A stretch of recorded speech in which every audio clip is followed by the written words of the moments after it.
People, welcome to Girls Run These World streaming channel. You are here with us for more Monster Care Squad for the finale of our Year of the Tempest series. It has been an absolute pleasure to be here with all of my fantastic cast members and myself, of course, because I'm also awesome. And I am so looking forward to this last session together of more Monster Care shenanigans.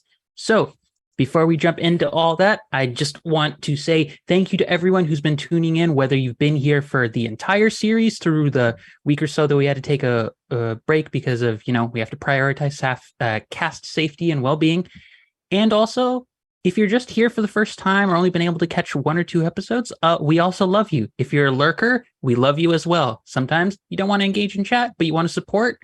Hey, you're equally valid. And if you're a VOD watcher, bless you. You're taking the time out of your day to listen to us, give us some more time on the channel and subscribe. Thank you. You are a blessing of this earth. But we are here, not just for all of that, but for one more session of Monster Care Squad, an entire system that is built around being Monster Care vets. And who are these fantastic Monster Care vets we've had for what is going to be now our fifth and last session for maybe just this season? Maybe more seasons? Maybe. We'll see. But let's pass it on over to each of our players for one last time, and let's see who are they playing and their pronouns. So pass it on over to the incomparable Minnie. Hey, howdy, hey, everybody. My name is Herminia Salcedo. I go by Minnie on the interwebs, and my pronouns are she, her. And today I'm playing Garuk, our crop pop, and he is he, him. Bless you, bless you. The wonder of energy, chaos, and frenetic silliness, Gask. Howdy, hey, howdy. I copied Minnie just a little. I'm Gaskinator, and I'm playing Aster, our beloved little goblin of also frenetic energy. And both go, I go by she, her, and Aster goes by she, her. Wonderful, wonderful, wonderful. Personal favorite, someone for whom whenever I see her on a cast, all I can think is this is going to be great. Rue. It's me. It's Rue. My pronouns are she, her. I play Ganon, whose pronouns are also she, her. She is a sheltered academic, and I'm bringing back the local yeller at the sky because of our episode.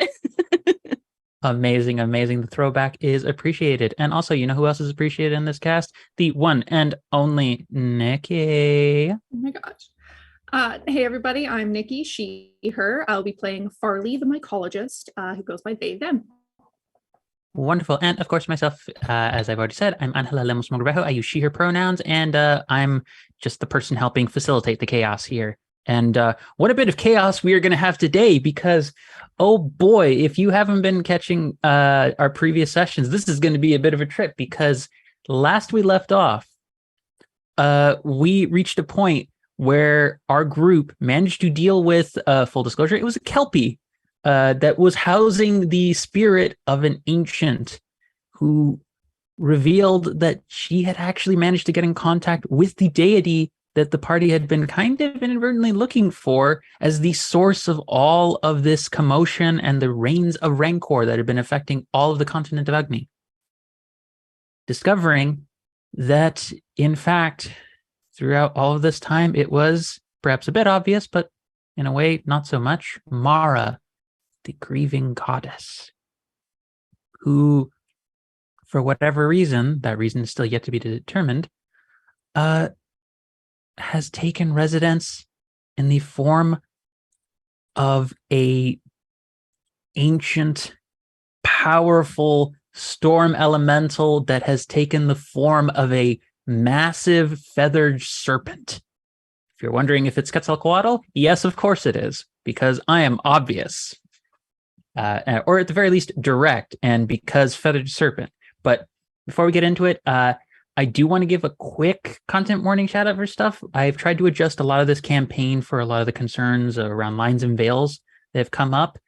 There may be, for this episode in particular, just quick references to things like spiders or serpents throughout because of the nature of the creature. I just want folks to be aware of that going in, that if you're kind of squeamish about either of those things, please judge whether or not you feel comfortable like engaging with that. We will not judge you if you need to go away from watching or just take a break from this. We want you to prioritize your well-being before we get into that. Okay?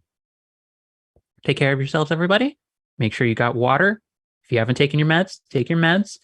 And we are going to plunge into our 5th and last session together, episode 5, and behold the Tempest.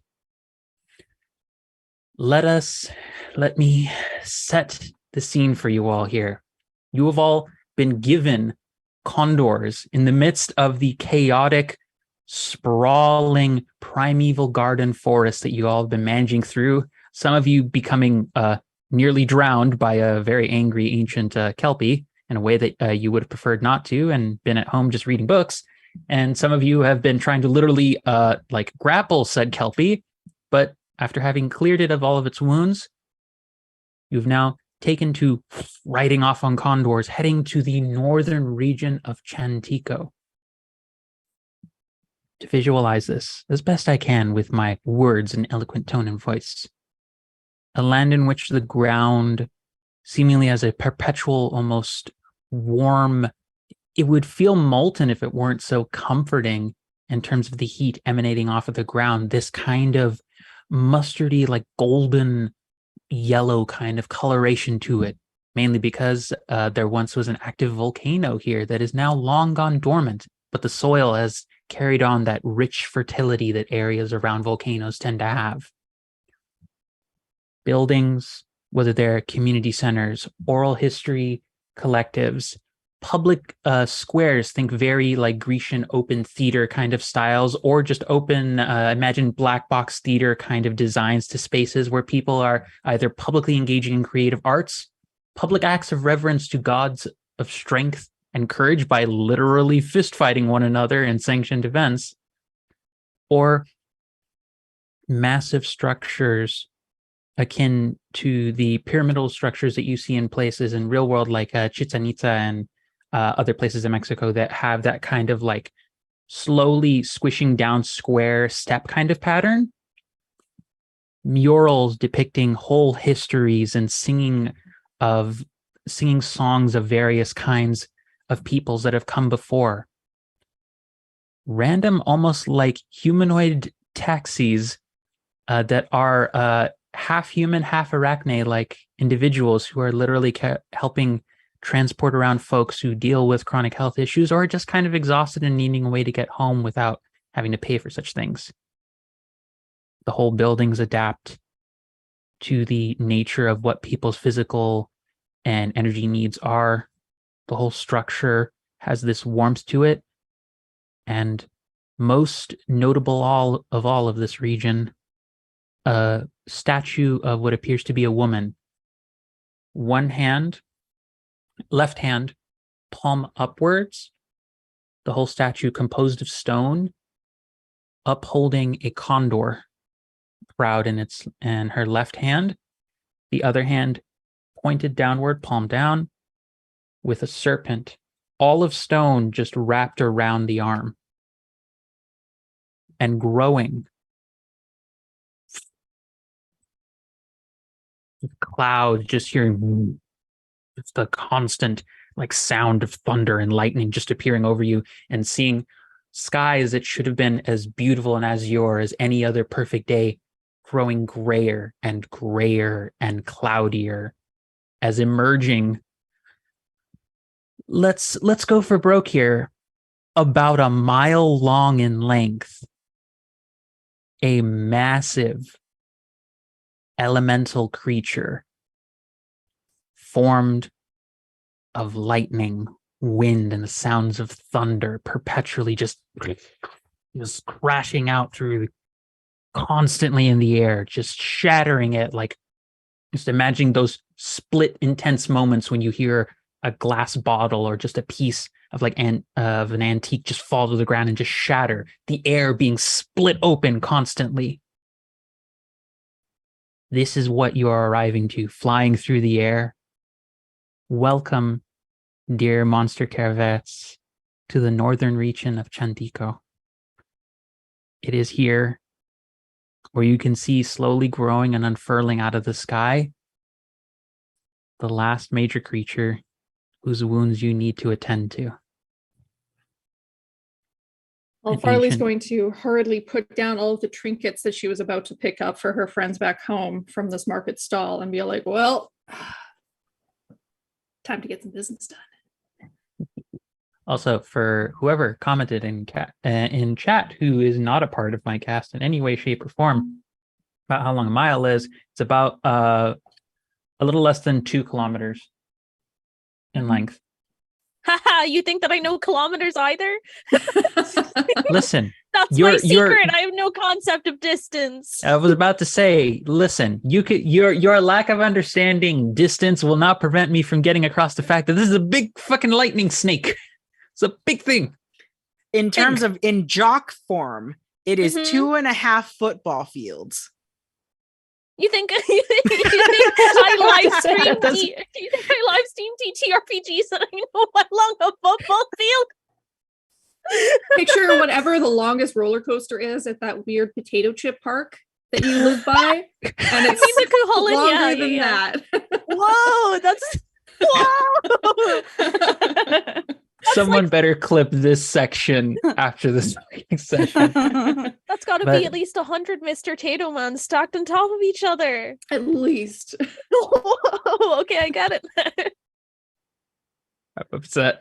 I'm upset. I'm not actually upset. That is amazing. That's a metric that we have to use. 100 potato mans long. Okay, I'm going to do one quick thing here. This is the last time I'm going to be able to do this of the rumor mill. See if your Come mentor on. can get you any Last roll, information. best roll. Come on. And with their stats, we have a final roll of 8 on rumor mill. So that is a mixed success. So one person can name a false rumor about this thing. So someone at the table, or because we've been doing so well at trying to do a collaborative experience, if the group as a whole wants to come up with a false rumor that all of you have been worried about, since the trip over here would have been a little bit of time, what's one thing that, working off of your collective knowledge, your mentor would have brought up information about that would be disproven, that you know for a fact is not something you'll have to worry about with this thing? This is an ancient storm elemental, literally formed of various realms of the elements. So you have a lot to work with here, but what's one thing that you will not have to deal with? Oh man, I can't actually fly. Woo! It's actually just the one potato man. It's actually just Tato Man. Surprise. Surprise. We're ending on an amusement park episode. Exactly. You know what? If I had thought of it before this point, I would have made this an amusement park episode. To be fair, Tato Man is an absolute cryptid of a monster. Yeah. I feel like he would be good. Whoa, I don't that's- think oh, we'd be able to care for him though. There's nothing our combined abilities would be able to do for him. I mean, I don't know. I could use water powers to make sure that he doesn't turn all brown and sprout white hairs. True. Okay, again, it's one rumor that's false that your mentor is able to get confirmations that the whole group is worried about, that your mentor would be able to be like, okay, I can get you the info, not a thing you'll have to worry about at all. Mm.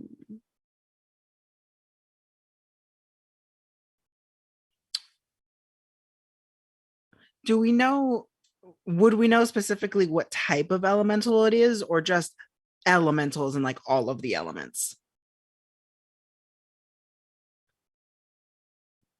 You would, if you want that to be the case, you would be, I can make that be what you find out, whether it's it's just literally, I have to deal with fire, I have to deal with lightning, I have to deal with water, I have to deal with wind. What, if you want that to be limited down, that could be the rumor that's disproven, that some of the stories that get told about it getting a name as fancy as the Tempest is that it just summons everything. It's a literal sign of the apocalypse coming. That's one way we could approach it. I just want to be sure whatever it's going to be, it's a big help to y'all because this is your mentor like scrambling. Like she is literally coming in.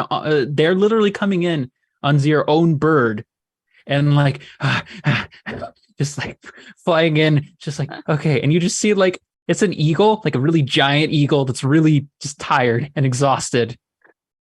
Like has the look that like the old school, the old Hanna-Barbera Flintstones dinos would just turn to look at the camera and go, "It's a living."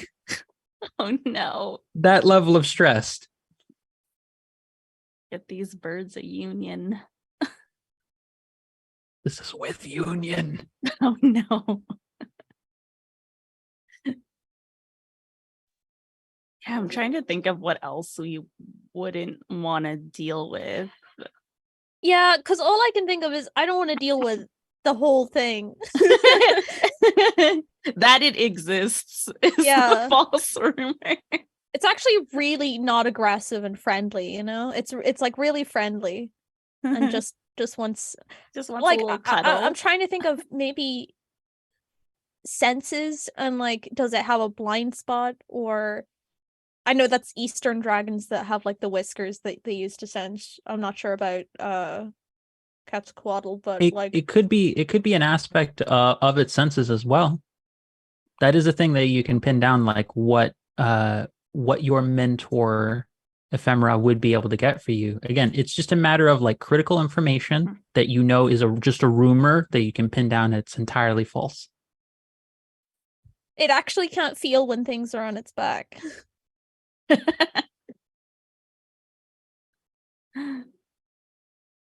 Like it has a bad sense of touch because of all its older scales. I mean, it is also like a mile long, so there's so much that could be happening. It might not really actually pick you up. It might be a thing in your favor. So that's a thing you could do. It's just a matter of what do you feel is something that you would have heard about this, that ephemera with their contacts would be able to be like, no, you don't need to worry about this. At least this iteration of the creature, because again, this is a thing that happens every few time periods. This emerges naturally in the realms. What if we heard that its like body is covered by a huge electrical field and you get shocked just by touching it, but it turns out we can touch it? We can approach it. Yeah, I was actually just gonna come to that conclusion. Actually, I think that'd be really cool Our if minds. it's a tempest and you assume like thunder and lightning, very, very frightening, then that we couldn't be able to approach it. Hello. Because of like static jumping from its scales. So maybe we could actually do it. Yeah. No, actually, I think that works great. So here's something. This gives you a sneak peek of what a possibility of one of its wounds is. This is not confirmation of it. It's a sneak peek. Ephemera has been taking an initial like view of the area because there are locals who are also trained more in naturalistic magics who also just happen to know how to fly, but like not like just like they used like old arcane symbols. They were like, no, we know how to literally ride the wind. Like we actually tap into the power of the wind itself around us and fly up. Not me saying that dragoons are confirmed in this world, but yes, they are real in this world and no one can tell me otherwise.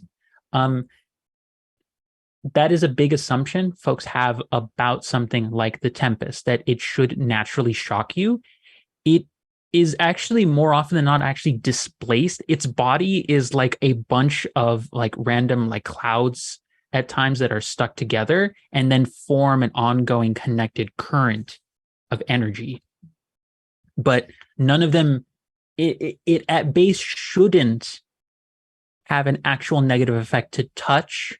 It's more actually the sensory overload of everything else that's happening that's usually a big problem. Meaning some aspect of its wounds that have been heightened, because you can see that this thing does not look like how I think Kanan would know it best. This thing does not match the description that you've normally seen of previous iterations. Something is wrong with aspects of its body. You don't know what they are yet because you have to get closer. But you would know that you can touch it normally, but something is off with it. Like something is very wrong with how it's doing right now.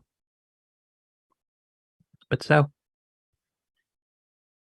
you have a sense that direct electric stimulation and reactivity is not a thing you'll have to deal with. Everyone, we move into diagnosis phase.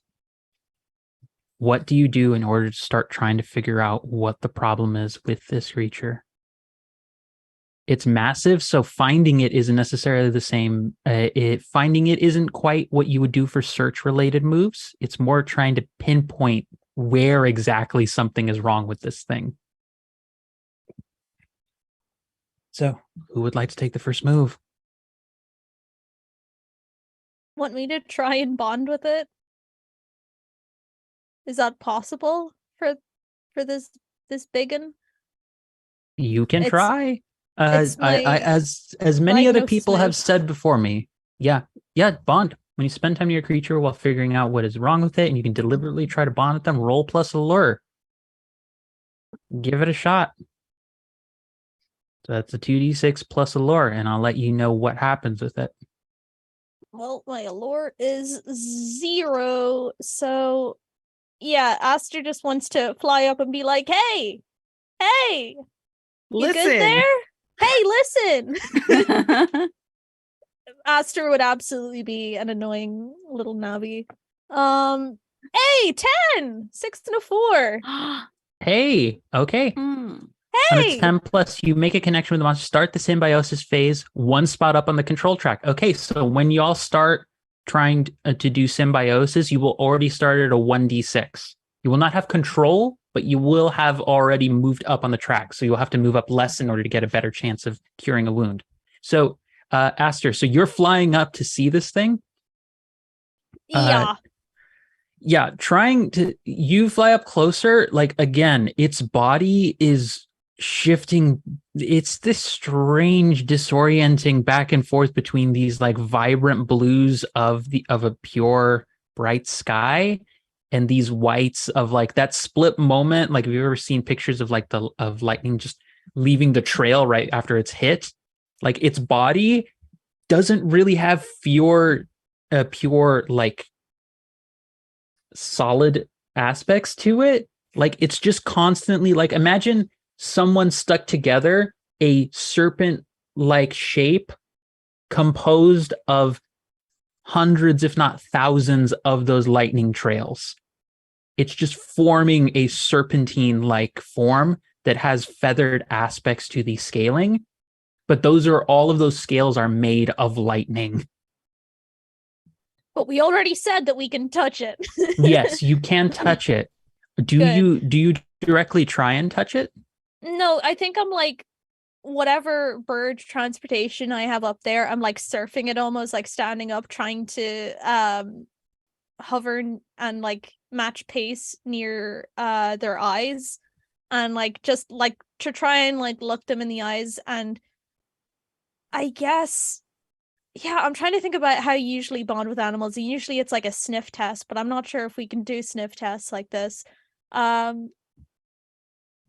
Maybe just like fly right in front of it and just be like, hey, I come in peace. I'm a friend.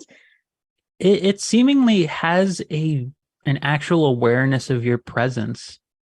This thing, it's hard to tell what exactly it is, but you spot something near its eyes, something crystalline near its eyes. So you know something is maybe affecting an aspect of its body. You know what? I got this bond move from the goddess of the hearth, and one of her abilities was to be able to conjure up a familiar smell, right? Mm-hmm. Could it be that my bond power is that like these animals smell me as something familiar instead? I like that. That's a really good detail. I love that detail. Okay. So you are flying through this, and the normal smell you are experiencing as you're going through is it's like burnt ozone. Just how constant the sound of thunder that is happening around you is disorienting. Like, if anyone is remotely sensitive to like high pitches, you are having the worst time possible to this. But on the other end of it, like you're hearing the sound, like the big reverberating booms that are happening. because it's like it sounds like the whole air is being split into like every few minutes. But there is suddenly the creature just kind of turns this massive serpentine head that, again, it doesn't really have a solid form to it. The outline is just serpentine, and you swear you hear through this rumbling of elemental speech something that sounds like it's saying, "Mom." No, but friendly. Friend. Miss you. Uh-oh. I'm not ready to be a mother. But you do get the sense that you are muted. Maybe if you're making sass, you're muted right now. Oh, it's just the Garuk energy of like, it is imprinted on you. Be ready. You are now a parent. You have the sense that this thing has reacted positively to you. So I will count that as one success. So you have one success on the clock. Who is next? Aster has taken the initiative, just flown up to it and being like, nice. Ancient elemental. Nice. Yeah, everyone's around the planning board and I'm like, I'm going to pet it. Bye. Who is next up?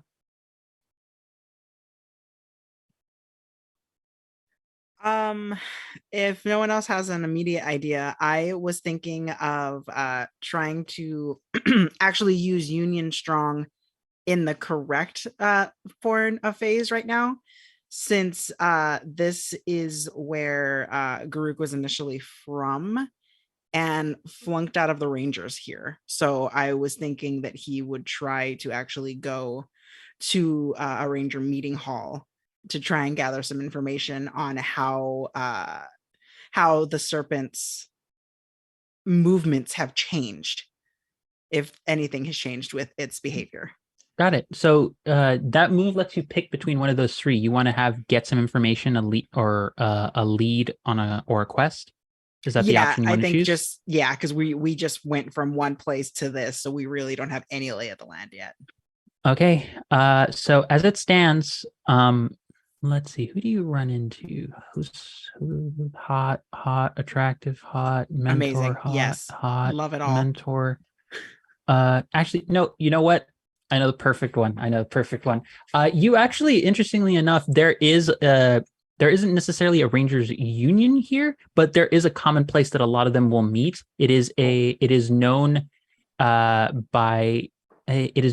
Alfenia's house, because there is a little rock gnome who runs this place that has big, like, she easily looks like she's a few hundred years old, but has this spryness of energy. There's just, imagine like your grandma coming up to you and be like, "Oh, look, you're so handsome. Here, come here. Yes, there's stuff going on outside, but here, come here. Bend down, dear. I'm not that tall." And it's just like pinching your cheeks and everything. "Oh, you are such a handsome boy. Oh, I love it when they're attractive and handsome. I love it."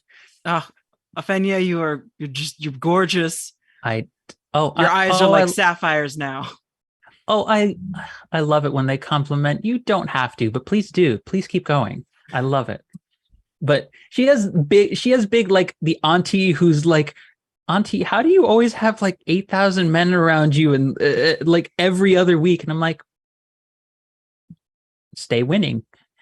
It's like that kind of energy. But she does get across that from what she's over, like she says that in the way it's like, not that I was trying to listen in or anything like that, of course not. But, and she reveals to you that, so normally she's lived long enough that she knows the previous iteration of this thing having shown up. And normally, like, it does have a habit of curling around literally the statue and bringing a few weeks of rain with it. But ever since it appeared roughly, let's say like a couple of days ago, because your trip over from the forest would have taken you a bit of time with the condors, like, and that's going fast. Ever since it came up, signs of it started to show up within the past few days. The statue, folks have been having to go out and potentially ward it against danger, because the thing is just, with how intense the pulses of thunder being let off by its body, it's potentially shattering the rock that composes and the stone that composes the statue. Something about the statue and where it's localized, something about what that statue represents, because it's a little bit away from the main part of the city, but it's still treated as like the main monument of the region. The elemental is focusing over there. It seems like its movements are based like in an area around there, and the rain clouds that have been showing up all around the city have been causing just chaos in general. Like, thankfully, this region tends to, because it has such a focus on more like earth and naturalistic magics, folks have been able to deter and create like their own sort of diversion routes for water and rain, so that it doesn't become like a threat to a lot of the creatures in the city, but they're getting overwhelmed. Like, this is a case of, if this thing begins to rampage, it's going to start shattering whole aspects of the city itself. Because this thing is huge, and every time it lets out a cry, the shock wave of energy going off of it is going to cause tremendous damage. But you have the confirmation that it's staying somewhere around the statue for now. Okay. I will inform everyone of that for future planning, maybe, or approaching possibilities. You have the info that it's staying around the statue. And Alfenia is also like, as you're trying to leave, she's like, "Oh dear, you don't look like you've been eating very well. Come here. Let me give you just a snack or two." And you see her, she's like already back. There's like 3 pots being filled with stuff. There's a pan that has something that looks like it's being flipped up and over. For whatever reason, it looks like it seems like she's made like dosas back there for some reason. And it's like, what the fuck? What is going on? Oh, well, I mean, it would be rude to not accept such hospitality. Yeah, you get a spread that includes dosas and machaca, like burritos. I will add that to the supply. That is so generous to not eat it all. Ganon could never. But so that's not necessarily a success on your clock, but it is vital information that will work for your planning and synthesis phase. That will be helpful. So who is next on the list for things to do? I'm just imagining whenever we need to use supply is usually like when we're being almost forced to retreat, we just chuck burritos instead. Like smoke bombs, like, "Zah!" You're not you when you're hungry, Tempest. Could I offer you a Whatever, torta? they're just hungry. Has anyone tried feeding it? Hey, we've made it stronger. Hey, there's a Samitas place like over here. Like we could just get you there. We have Milanesa just cooking over. Okay, never mind. We would need to literally use up the entire city's supply of Milanesa to feed this thing, if not more. We have to give them a whole potato man. We have to sacrifice it. For the good of the city. Chuck potato man. Who is next up to try and do a move? Because, okay, you have a little bit of information. You know that something's affecting the eyes around this thing. What's next? I'm thinking maybe I should make a deal with someone. I don't know if the people of the city would know a great deal about this monster, as he only comes by once in a while, but if there's some sort of, I don't know, monster optometrist in town that we could speak with, possibly. Huh. A montometrist? This is a matter of Or maybe like as it was flying over, a farmer on his way to the city saw something else, and we can maybe make a deal with that person. There isn't necessarily an optometrist specialist for monsters and other creatures in the region, but there might be someone who has lived long enough to have seen various iterations and maybe knows the information about what is going on with its eyes. This, I will need a roll from you to represent the doing it. This, I would say, comes down to something related to allure or possibly acuity, I think. Okay, well, let's do acuity because that's a 1 instead of a -1. Ooh, nice. That's a 10. 10. Okay. So here's what that gets you. Asking around and thinking through, like, okay, Farley has a lot of experience mainly in the mycological side, so maybe not necessarily with like what might hurt animals, but you do in general know that because this region is focused on oral history, that there are a lot of people who've probably compiled records on a lot of different subjects. So there is a community center. There is a spot that might be treated as the equivalent of I say a retirement home, but less terrible in a lot of different aspects than certain retirement homes can be to folks. And because of that, there is actually a notable historian here, a very old, well, actually, in this, I have to remember that this is a different era, so he's not as old as he is in other eras. This is only the 10th era. Sorry, this is what happens when you build in one world and you have several time periods you play players in. I think now he would only be about, he would only be about 600 or 700 years old this time. Oh, instead of the usual like 1200. Well, he's of elven descent, so he's in later eras, he's lived a long time, like up to almost up to like 1400 years. Dang. So like he's lived a really long time there. But you would know there's a notable elven historian by the name of Tellerus Remora, who at this point, he was probably only be like 700-800 years old.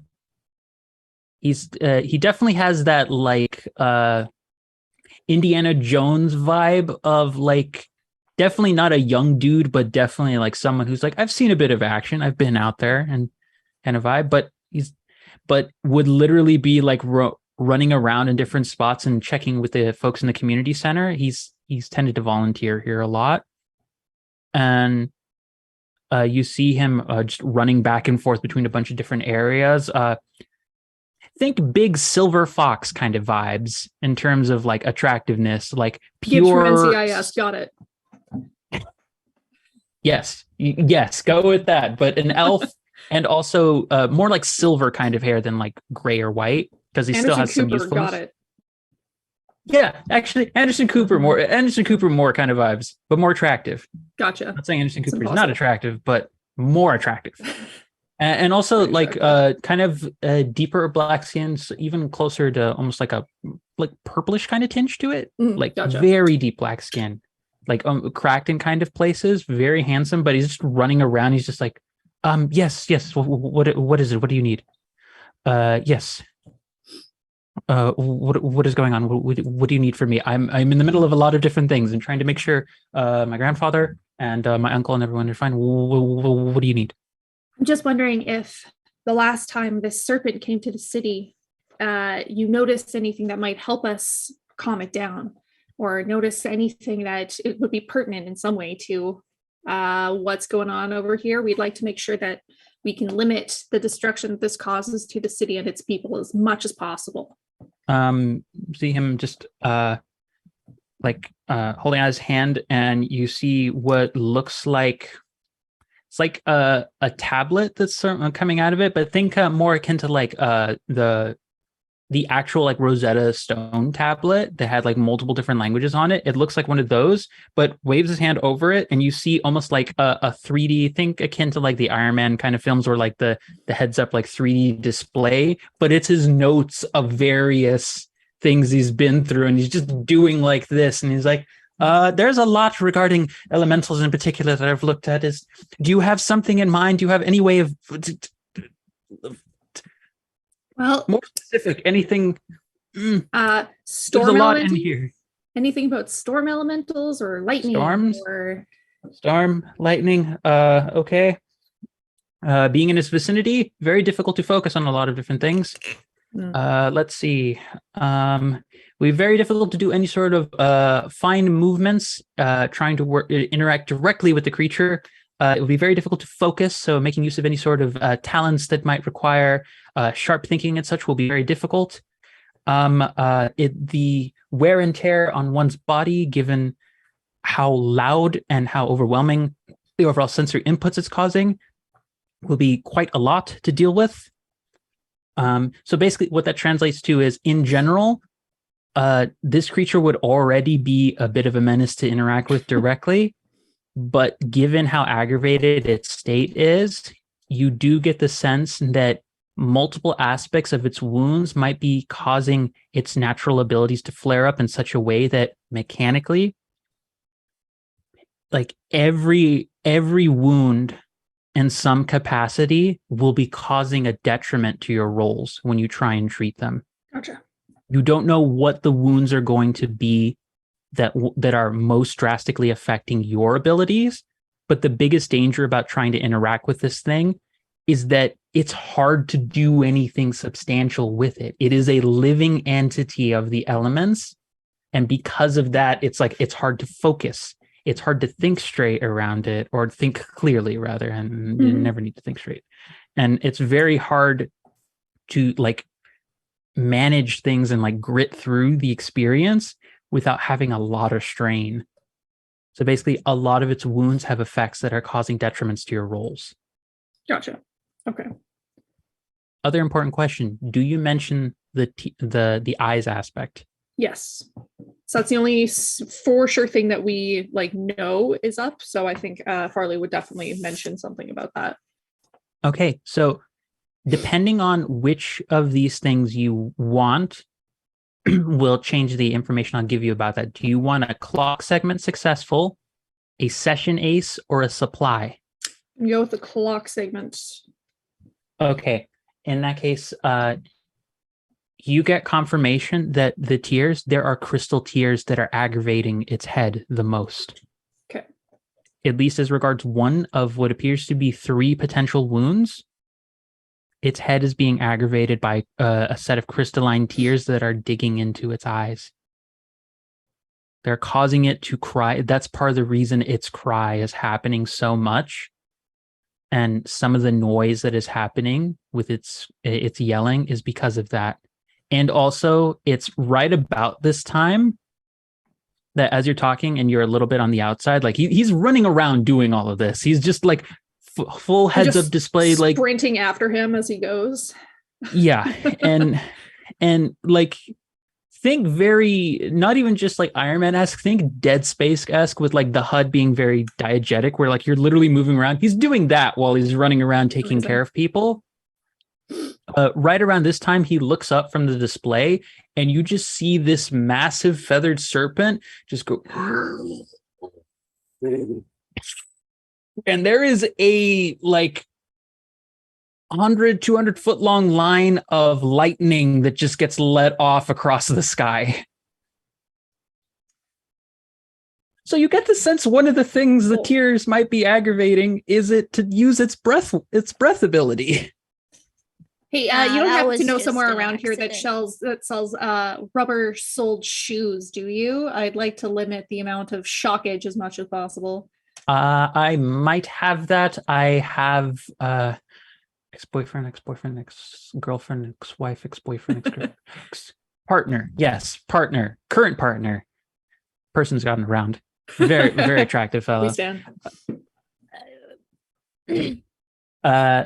Mentions that there is someone who's a notable a weaver, an arachne weaver, who might be able to create materials for you, but you would have to find them. It would be another move for someone else to try and find and make the material for you to be safer. That's fair. Just want to have that under my hat just in case we need it. Yeah, that is 2 clock segments successful, folks. And you need 2 more. Well, you didn't know that, but I'm going to tell you right now for the sake of this. You have 2 more segments on the clock that need to be filled out, whether the failure is success. Kanan, do you have a sense of something you want to do? Yeah. I was thinking Gunnan was going to do reach out with your fist. I I think she getting out of rage from being freed from the forest. I think she's looking at some of the places that were maybe damaged by the Tempest, like if it has run into the city or like has just, maybe its cries have created some structural damage or something. So she's going in there hoping that she'll find some information, either like part of a wound, like blood left behind that she can kind of put it through an analysis, or maybe information. I think she goes to some of the older buildings in the city that might have like crumbled a little more easily, and seeing like maybe she'll find some texts that have some information.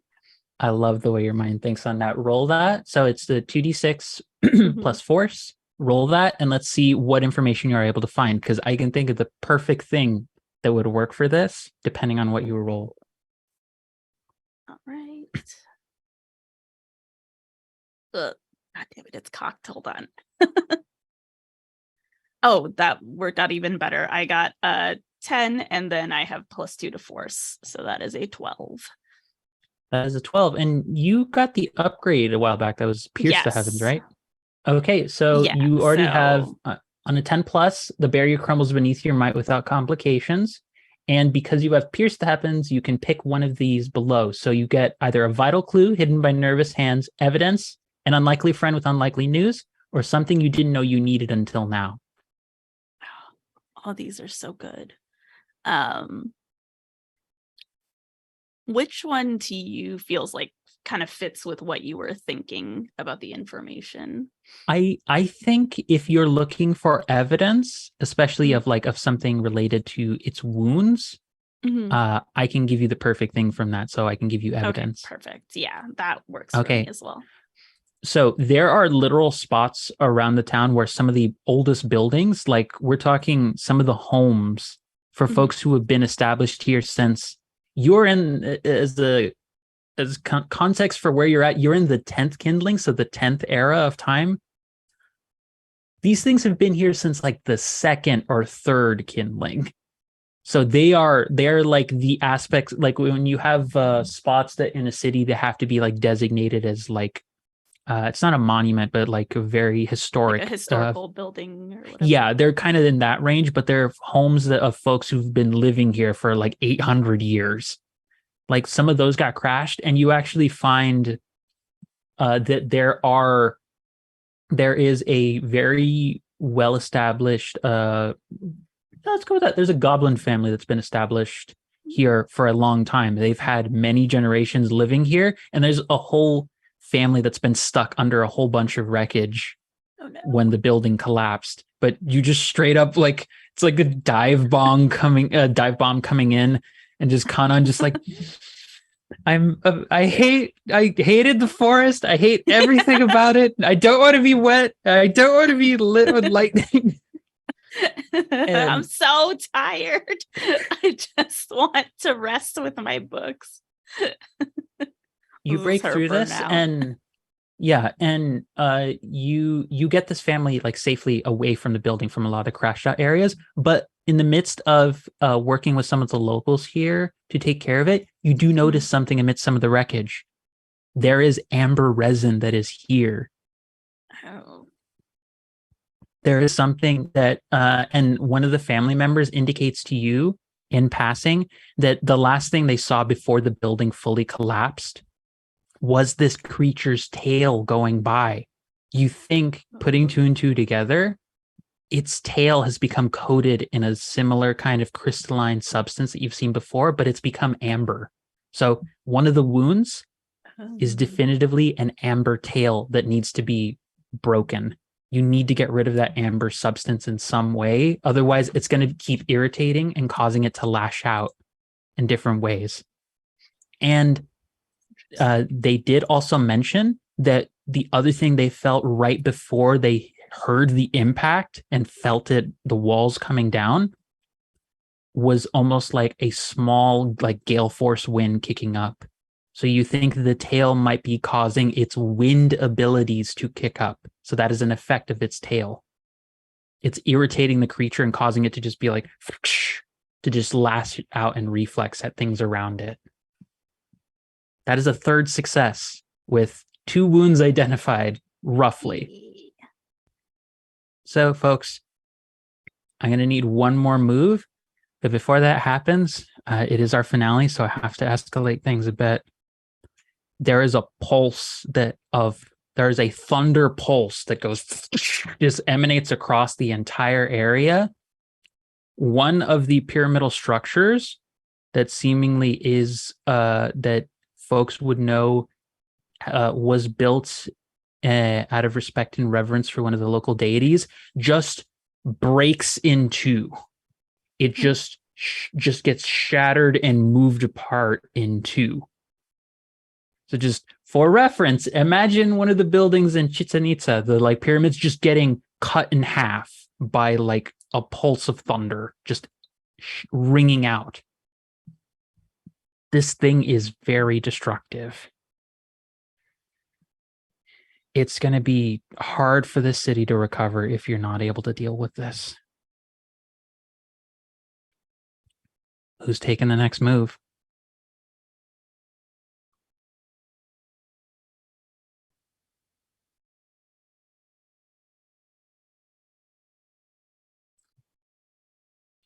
So here's a weird thought that I had. Sometimes when animals get this aggressive, you just put a blanket over them. Yes, exactly. We weave a giant blanket really and we put it to sleep. No, my thought was that sometimes it's something at the core of their being. It's like something within them, like their stomachs are affecting them so badly that it makes them lash out. So I'm wondering if there's a way to perhaps check out this structure that was just taken out by, it was thunder striking it, or was it like it was like so you all heard, again, this has been a constant noise, like every now and then you just hear like a thunder pulse that's so loud the shock wave is causing reverberations across the city. One hit so loudly that the impact of that sound wave just hit and just ruptured this building in two. Okay. So then the thought is either kind of doing like a Jurassic Park of like, I either want to check through something that it expelled from its body to see if there's something wrong with it, or I want to see if I can maybe like drag everyone with me, because Aster's got more of like the vibes of how people feel, and Kanan and Farley have more of like the studied, learned feeling of it, and I kind of want to go check out the energy signatures of that structure to see if maybe there's something off with the energy, because it's something that's coming from within it.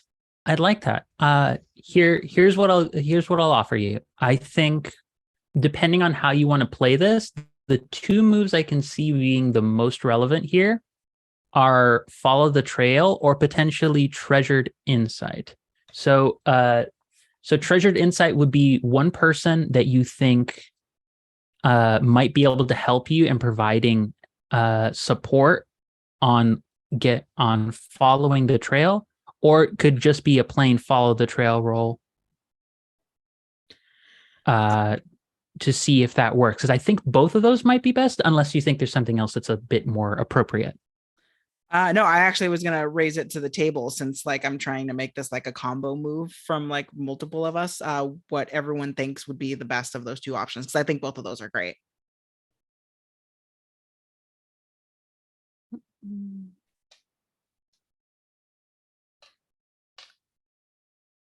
I feel like treasured insight would give us like a feeling of where the creature started and what their base at is now, because that would help a lot. But then on the trail would obviously get us an actual lead to figuring out what is currently happening. It doesn't give us a litmus for what was previous, but it does give us what's happening right now.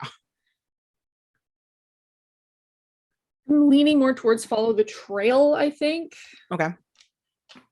Yeah, I like that one. I also think like the consequences of that one too, are kind of interesting. Yeah, because you are actually looking at one of them is Yeah. you break something important, so that's a potential consequence of a mixed success. So I think that works considering how high stakes it is right now. The city is I mean, what's another building? It's fine. buildings that have lasted for about 1,200 years. It's not a big deal. So Garuk, if you're gonna go for that, if you're gonna do follow the trail, that is acuity. So roll Okay. 2d6 plus that, and let's see what happens. Perfect. Ooh, that is an 11. What are y'all's rolls today? They're doing so well. We're Okay. showing up for the finale. We're getting them all out Okay. now, so we do terribly when we're actually doing. When we're trying to Yes. cure. My dice are so afraid. They're like, don't put us away. Please So, don't put us away again. On a 10 plus, you reach the end of the trail without much trouble. Ask the guide what you find or tell them yourself. So I can tell you a significant thing that you find if that works. Yeah, definitely. The thunder pulse, when it emanated out, there was something significant that some of the locals found. Some of them were on the steps of the pyramid. And oh dear, some folks nearly got very hurt. And there were kids who you arrive and there are kids who are like screaming and crying and like scared about the situation. So Garuk is like, this is why I said the kids part, because I imagine Garuk is like in full like dad mode trying to take care of them. Literally picturing we're all like running and we just turn around and Grook's just got his arms full of children, like just like absolutely full. It's like, Grook, we don't have time. They were scared. I think Ganon has grabbed one, but it's just like so matter of fact that it kind of like you're carrying them by the ankles. He's just like grabbed it like a kitten and he's just like, oh, okay. They just like grabbed over the shoulder. This tiny Ganon, like this kid is like, I can touch the ground from when you carry me over your shoulder. So you're all dealing with that chaos, Garuk, but you I imagine, because this would tug on your heartstrings more, like one of the smallest kids is like crying and scared and like doesn't know where his mom is right now. So it's like trying to like take care of him. So like you have this let's go with mildly ridiculous but also cute. You have effectively like this little dragonkin kid who's there, who's like barely has scales fully grown in with the usual luster that they get as they get older. Like snout hasn't fully grown to its full like height or everything. Has like it looks like green and blue pattern scales. So maybe the parent was like a green and blue draconic descent of some kind. But it's like, Mister, am I gonna be okay? Oh my goodness, this little baby mocoso.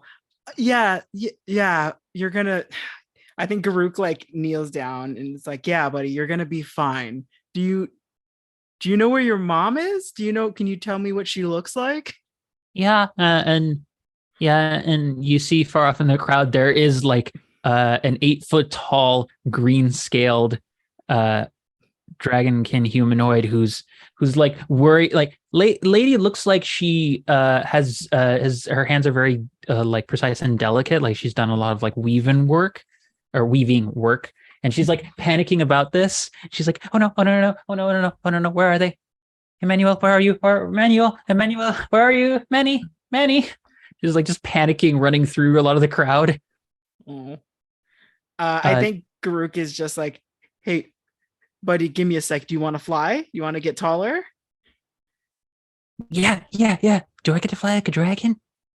Almost. And then Garuk just kind of picks him up and then does the like barrel up, tosses him up in the air and then catches him. Whee! Oh, I can see the serpent friend here. Oh, look, he's got his clouds back. Clouds back? Whee! Yeah, and the kid's like, yeah, when that big scary noise went off, he looked like he had a bunch of clouds just sort of forming up around him. I normally, whenever I'm just sitting out and the spot like by here, whenever I'm out with my friends, I try and trace some of the clouds in the sky around. But it looks like he's moving it around himself. Huh. It almost looks like he like whenever like I see the big scary like fighty folks come into town. You know the what is it army armored armor? You know that whatever the word is, the army word. It looks like he's making one of those, but it's made out of clouds. Huh. That is really insightful, my tiny friend. Thanks. I'm pretty smart. I like to read a bunch of books and stuff, but sometimes I come up here to be alone and just to do some reading whenever my friends are out trying to like climb the rest of the pyramid. You remind me of someone that I know. Climbing is also good for you, though. Thanks, Mom. Mom. Just like as you're throwing up in the air, you just see this woman is just like, oh, thank God, Emmanuel. Oh, thank God. Oh, sir. Oh, thank you for finding my child. Oh, God, I've been so worried. I thought I lost track of him for just a moment. Oh, dear. Oh, it's all it takes. The little ones, they get a little squirrely. Oh, dear. You should try raising a baby dragon. It's not great sometimes. Especially My when brain they is start learning like, how he to could. fly. Ma'am, do you come up here often too? Oh, I come by here every week when I'm doing a walk. I used to my mother used to my grandmother used to tell me stories about things like this place and also the stuff that would appear every now and then. Would you mind sharing some of that with me? I'm trying to fix that. And he kind of just points up at the serpent. Yeah. You basically get the information aside from I'm just going to do this. There isn't a way you can get their number, but I'm just going to say you find a means to contact them later on if you want to talk. Yes, because Yes. I have to for Minnie's benefit solely, not even for Garuk's benefit, for Minnie's benefit. But you get the sense from talking to the little kid and from talking to the mom and the story she used to share that her actual like one of her ancestors was a dragon who was around when this thing was last here. Oh, okay. That thing did not have cloud armor last time it was here. Because it looks as though in the middle portion, so you were talking about how like where it's like if it might have stomach issues and such, right around where the equivalent on like the belly of like a snake would be, it's been starting to form this long trail of clouds that is forming a kind of shifting natural armor to its body. And you think that might be a potential thing that's aggravating it. That normally the clouds disperse, because remember when I started this off, I described it, the clouds have been building and collecting in like clumps. The clouds don't normally do that when this thing shows up. The fact that it's clumping together like that, it's almost like there's a stoppage in its body. Interesting. So you think that cloud armor that the kid has pointed out, that might be another wound that you have to deal with. So right now, the 3 wounds, based off all the information you've done, are the amber tail, the cloud armor, and the crystal tears. Okay. You have that info. Amazing. Awesome. I think Garuk mentions it to the group that it's like cloud armor, but I think he also is like, it could be a scab. I don't know.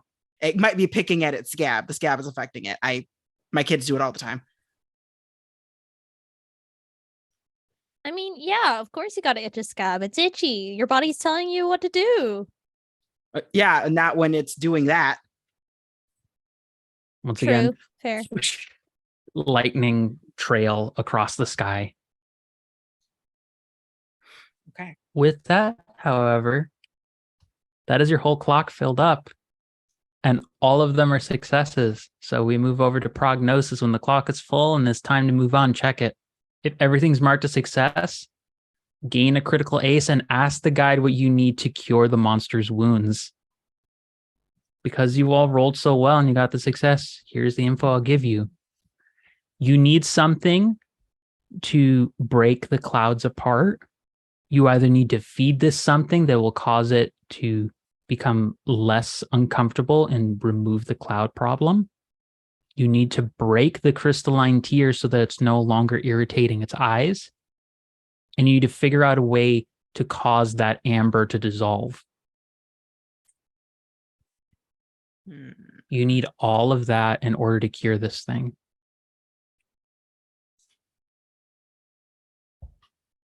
So you have your 3 wounds, all of which have a load of different effects that are being irritated.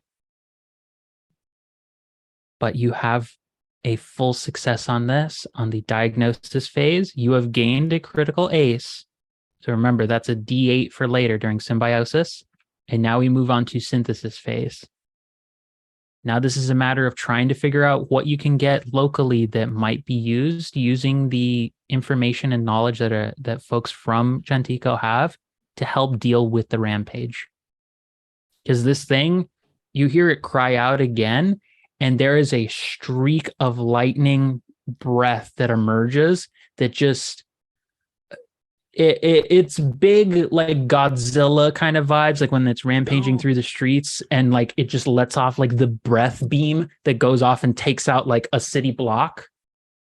Thankfully, the street that it hit with the breath, no one was hurt, but it just nuked an entire city block worth of area.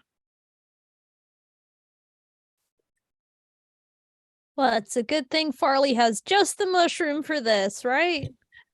Yes.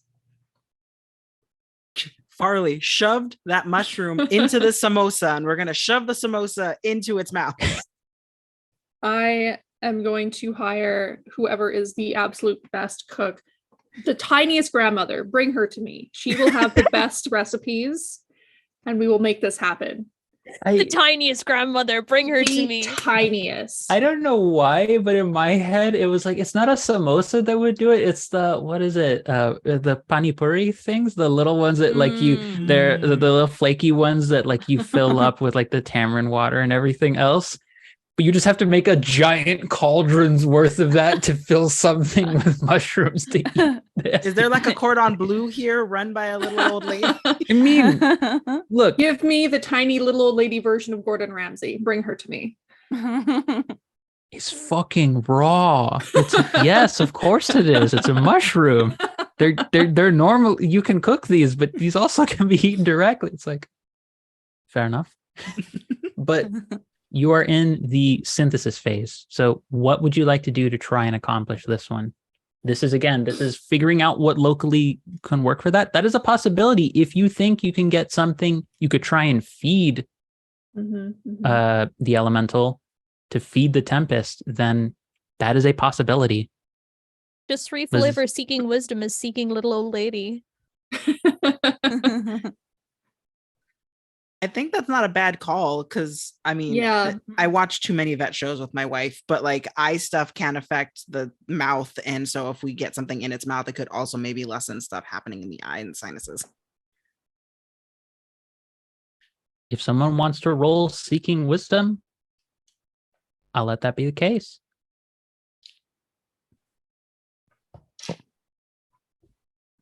I have nothing for allure, but I think that's more. This idea is more Garuk and Farley. I also don't have very good allure, but I'm willing to give it a shot. I have a +1 to allure. Okay, you do it, because I have a -1, so. Okay. All right, give it a go, Garuk. That's an 11. What are y'all rolling today? Jesus. On a 10 plus friendship. on a 10 plus, the guide's answers will be direct, clear, and actionable. Okay. Do you really want to do we want to go on this old lady grandma route? Do you want to go with that one? Absolutely. Okay. So it's the finale time. It's time for the biggest stakes and the littlest old women. We had giant old women. Now we need little old women. Give them to me. We need the full spectrum. Okay, so there is straight up like an old lady halfling, like the kind of one where like if you even remotely breathe wrong, she's going to be upset at you. Like the most cantankerous woman you've ever met. And left out in I the thought sun you like were a going little to say raisin. die. Like, if you even breathe at her wrong, she'll die. No, so ask me 2 questions and she will give you information. So what are your 2 questions? No matter what they are, she will give you clear, direct, and actionable responses.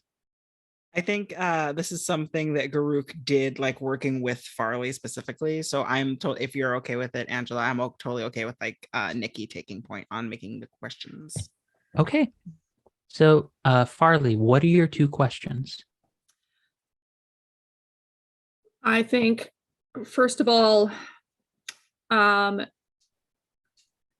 going to ask if she thinks that if this is a viable plan that we're trying to lay down, and if she thinks she'd be able to cook us up something with these mushrooms in them that we could feed to this giant serpent. I imagine she's had a lot of practice in getting her grandchildren and great grandchildren to eat, so I'm sure she could have some pretty good insight of how we could go about doing this.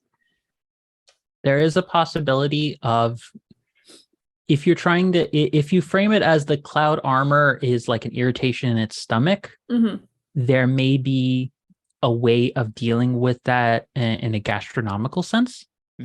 You may be able to cook something or get some of the local culinary guild together, the culinarians of the region together, to make something that could deal with it, that would involve, like, Farley, your expertise of finding the right kinds of salves. Like, you are going into full like back end stock, the like esoteric things that like you're not even sure if this has been tested or really is like, no one really knows the full effects of some of these things you'd be pulling off, but you do know that someone tried it once and there was a notable effect of dealing with that particular ailment. But this is experimental, but you do think if you can get this thing to consume certain substances that could be made by having your particular fungi supplies mixed in with it, it may be able to start curing the wounds.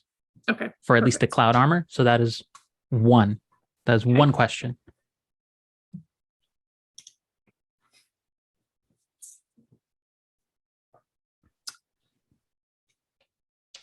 I'm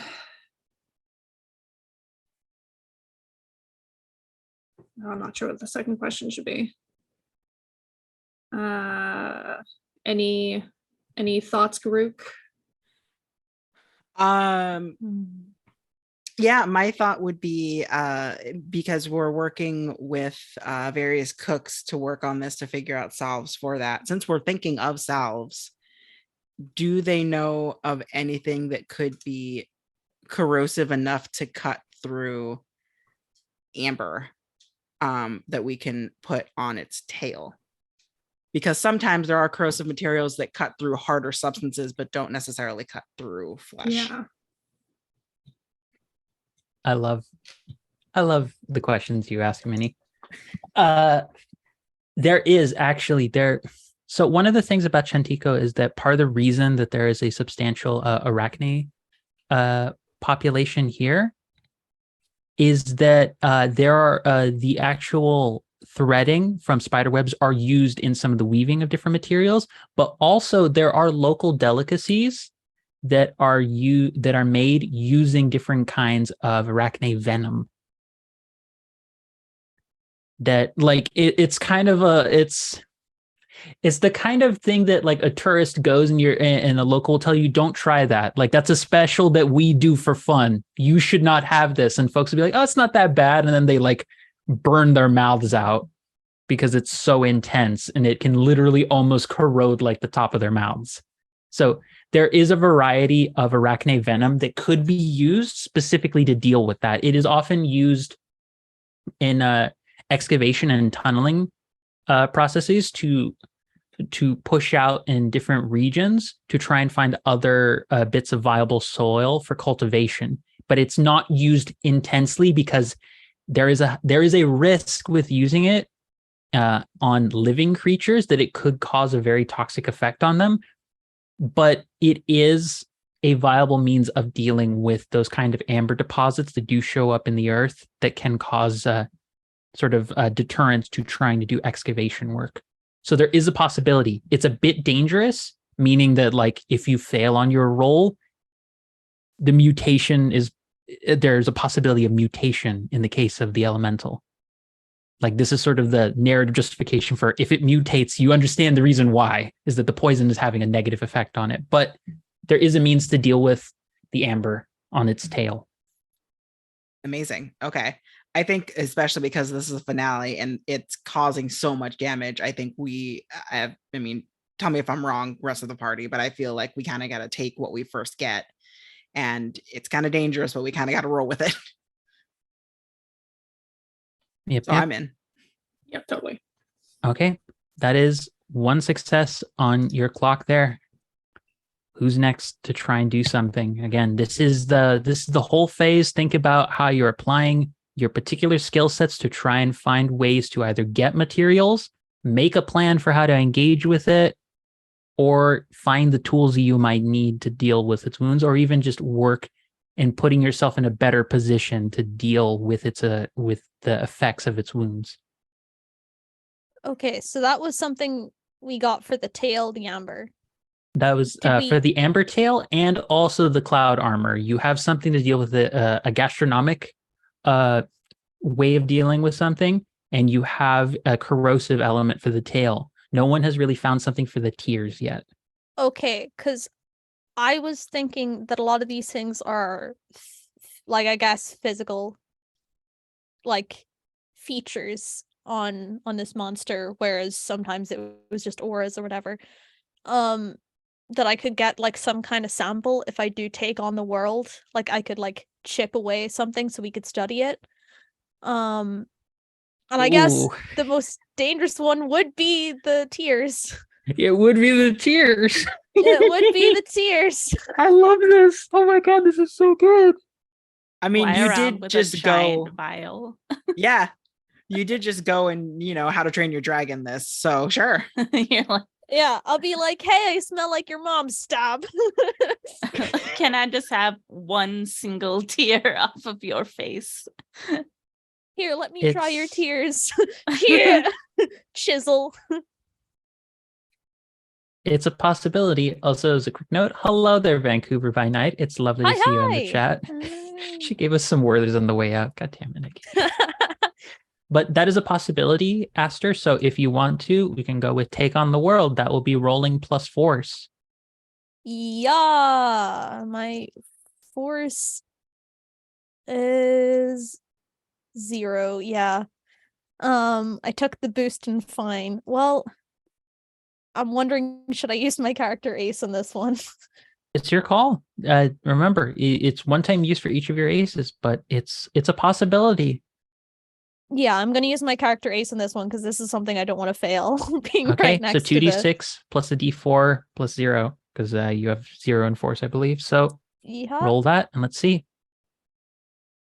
that is a 3 and a 6, so 9 plus 4, so that's 13. Yeah, 13. Okay. Here we go. All right. Oh, here we go. So Take on the World. On a 10 plus, you get to pick 2 instead of just picking 1. So there's Ooh. clock segment, session ace, supply, or learn the name and effects of one wound.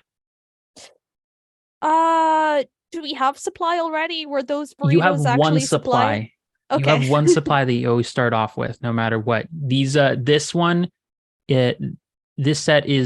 section is supposed to, this one, and I believe the previous phase are meant to try and help you get supplies as well. Which supplies, Okay. again, as a reminder, when it's not your aces, your supplies can be used to neutralize some of these effects that I will let you know ahead of time once you experience the effect, whether it's something you think could be gotten rid of using an ace or a supply.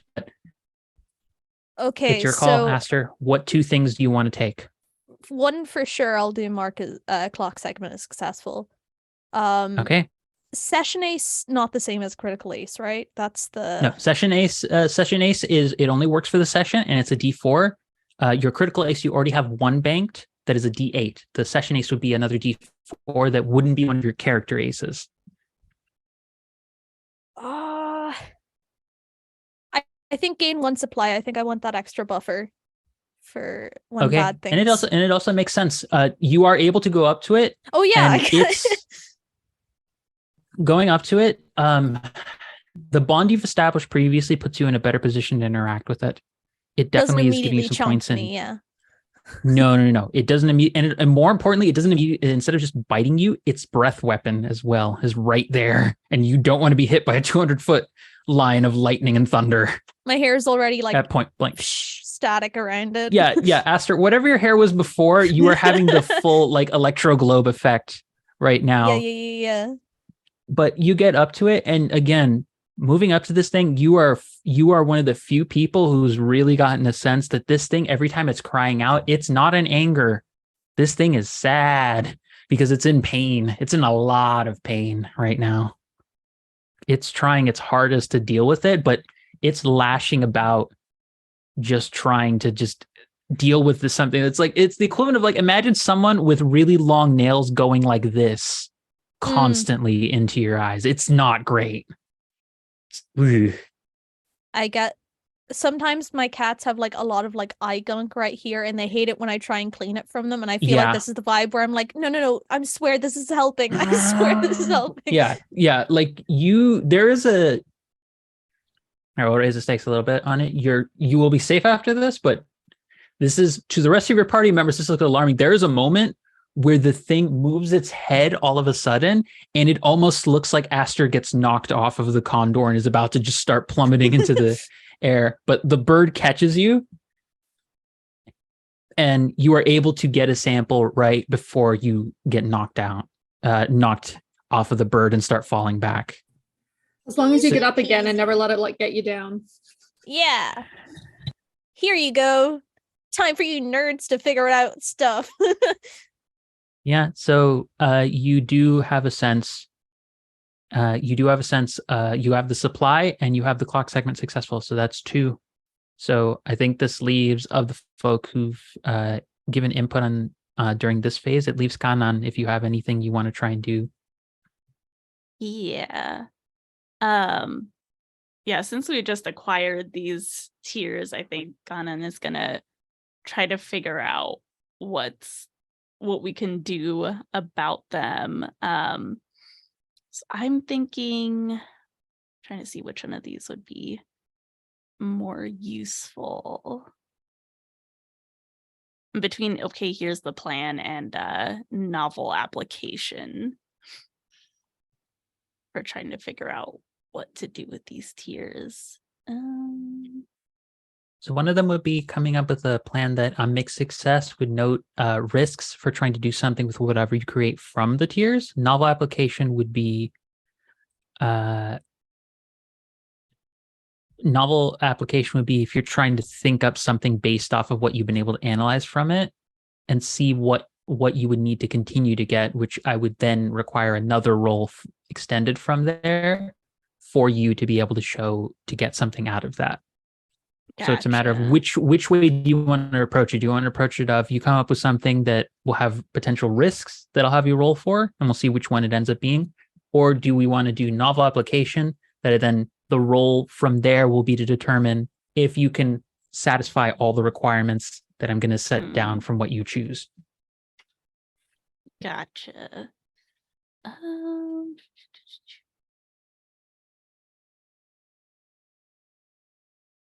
Let's go with okay, here's the plan. Okay.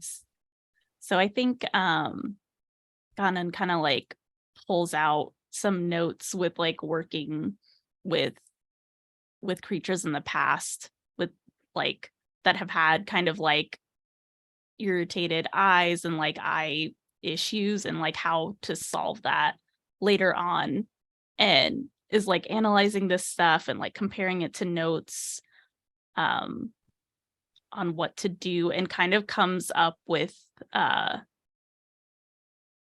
not an eye drop, because I think she's like, oh, we think that it's that we have to go at its eyes, which seems like a horrible plan. It obviously really hates that. Like, It literally but Giant just eye knocked dropper. yeah. it So she's literally like, just knocked Aster off a mount trying to do yeah. that. But she's like, I think this is coming from something like further inside, that this is just the symptom of something else. So she is like looking for a thing that it's like, it's probably more in like the base of its head. So if we can kind of get to that area, if I can just get there and work some like topical stuff and like kind of get something in underneath, like if I can kind of do like a little surgery work, like, and we found out that it won't mind if we touch it, I can kind of inject some medicine into it, and that should cause this symptom to stop. I like that. Okay. So yeah, I think that is kind of like her idea, is like taking the tools that she has and making kind of a concoction that does need to then be injected in like the base of its head. So she's like, yeah, I will need to get back up there. And that was okay, here's the plan you said, or novel application? I'm just double checking. I was thinking, okay, here's the plan, but I'm also okay with like swapping that to novel application if it makes more sense. I think part of it, yeah, I think this one for me, I'm going to rule it as novel application. Gotcha. Because you are specifically moving the focus to be from the tears themselves to something else. I think that one, having that kind of insight, moves it more into novel application. So here are the things you will need with that. This is definitely going to be, it's not so much that it's expensive to build, it's very complicated to create on a quick basis. And it's not necessarily the healing component. That's something that you think you could get if you can talk to the right folks here. Mm-hmm. That's one thing of it. The thing that's difficult is that if you're going to directly try and do that kind of precision surgical work, you need to be protected from the negative effects of being this close. Because if this thing lashes out, it might still use its breath weapon, or it might use one of its other natural abilities, and you will be in a very dangerous position. So I will need you to spend one of the supply you have in order to work with local weavers to create a set of robes from you that will nullify the effects enough for you to even be able to get close to this thing to try something. So that is one effect. You'll need to spend a supply. The other one is it will take longer than you'd like. And this will need a material that I need a roll from you of some kind of interacting with other people or directly trying to find the material yourself somewhere around from what locals have told you. So what I need you to do for me now is tell me a role that you think best fits satisfying that condition, roll it and tell me what you get, and I'll let you know if that is enough to work for our purposes. Gotcha. Let me see which seems like it would work the best.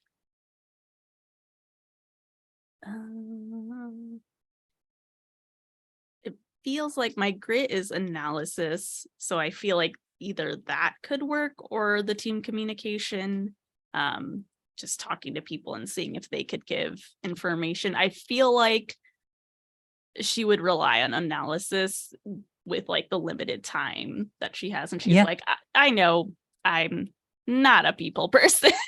Let me just rely on myself in this situation. Yeah, let's go with that. So roll 2d6 plus grit, and if you want to use the character ace for that, I think that's a perfect use of it, and mark that off if you do. Yeah. And then let's see what that result is. Yeah, I'm gonna go ahead and I'll say that I use the character ace before I make the roll. All right. Okay. Yeah, I will definitely need the ace. Okay, so that is an 8.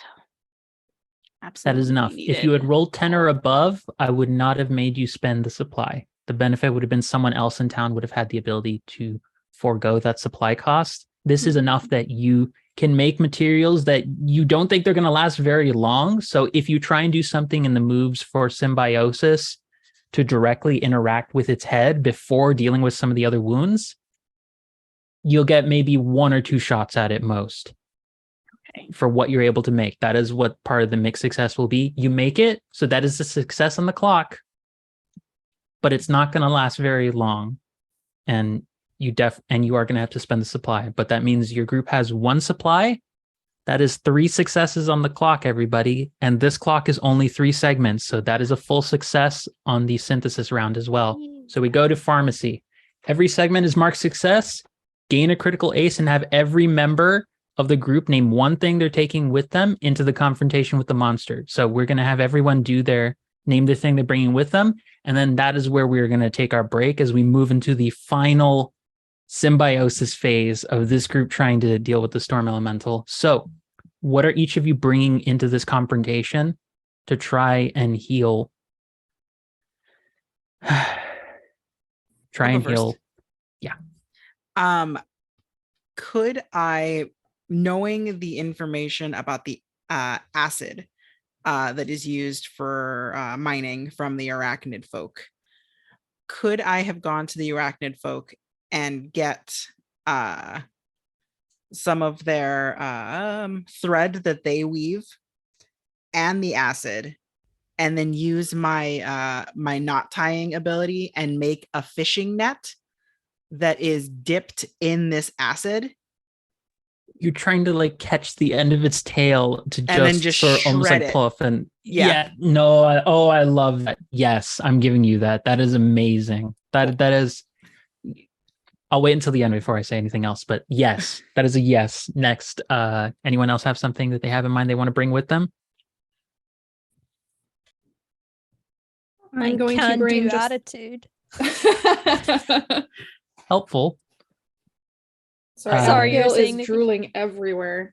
Abigail, what is your she's issue? Hungry. Oh my god, she only has a half full of food. She has a slightly deviated septum, so she just like drools a lot and snores really bad. And also meows like she's been smoking 18 packs of cigarettes since the day she was born. She's perfect. She tries really hard. She's also got really bad vision. She doesn't see very well. Bless her dumb little heart. Oh, it's okay, Abigail. We love you for trying. That's why so she's got to hard. get close for cuddles. Yes. But no, I would like to bring a plate of the most delicious mushroom stuffed pierogies you've ever seen in your entire life. Just like one giant pierogi on the tray. It is the mama pierogi. It is the supreme pierogi, the pierogi to define all pierogies that would ever exist in the world. I was just carrying it around like it's a waste to give this one away. It looks so good. Just like, I've done so much for this. Why? I've put in so much time and effort into learning how to do this. But Farley's definitely walking away with that recipe up here too. So. All right, so you're prepared with the gastronomic solution. Kanan and Aster, you have a sense of what you might be bringing? I think Ganon, like along with her, just her surgical tools and this concoction, I think she gets something to allow her to be on the condor without having to like hold on to it with her hands. I think what she's hoping to do is like kind of secure her feet to it, like tie her legs into it. Like if it has like a little mount or saddle or something, she attaches it so that she can kind of just work with her hand, but not have to get off the condor, so that if she needs to make a quick escape, it's just like, let's just back off and let's go back in and finish this. You thinking like a tie to keep you connected to the condor? You have your own personalized like were you tying yourself to a rope to like try and extend out from something? I was thinking of like a treadmill. You know how you have that thing that you so when you like jerk off, it like stops. It just stops. But like phrasing. I guess more how to train your dragon, you have like a harness that goes from like your waist to the saddle itself. So that if you fall off, you're just dangling. We all went in different directions. My brain was thinking of like the spherical ride that you pay like $20 in a mall to like harness yourself in the middle of this sphere as it's just rotating around you. I don't know what kind of malls you people have, but that sounds like a blast. American malls sound so much better. We just have a broken Peppa Pig ride where she looks horrified and haunted. Yeah. Oh no. My God. We had one in this old abandoned mall I used to work in at a Starbucks that was just like down on the end, and it would just giggle sometimes. Like it was just like a little car ride that didn't work. Like you put money in, it didn't go. But every once in a while you just hear from the depths of the mall. It was the creepiest thing I have ever experienced. We bring Peppa Pig is what we're saying. Yeah. As a distraction. Yeah, I was thinking like a harness thing. Maybe that just kind of keeps her knees down attached to the saddle so she can kind of move around a little bit. Just get one of the spiders to just like weave you in. Secured. Okay. Yes, you would have that. You would have that available. You have a means to keep you locked in, and I would say, for fun, Rue, you found along the way, you found one of the more inventive kind of Arachne locals who also gave you what I am just going to call. I don't know the exact proper terminology, but what I'm just going to call it as they are. The local term for them is they are called polarized boots. So essentially, they create their own kind of almost magnetic connection that will like lock you into place to directly like roam around on the elemental itself. Ooh. So it is again, your robes only last so long. Yeah. So staying on this is a potentially bad idea, but they give you that in addition to like the harness to keep you tied to the condor. So the harness is the fail safe. If all goes bad, I'll still not die from fall. But you have a means to directly wander around on it. It's almost like it attracts itself to the electrical charges and keeps you locked in place and not like falling over or anything. But this involves directly interacting with the creature. So bear that in mind. Aster, what are you bringing? And after we do that, we should be able to go to break.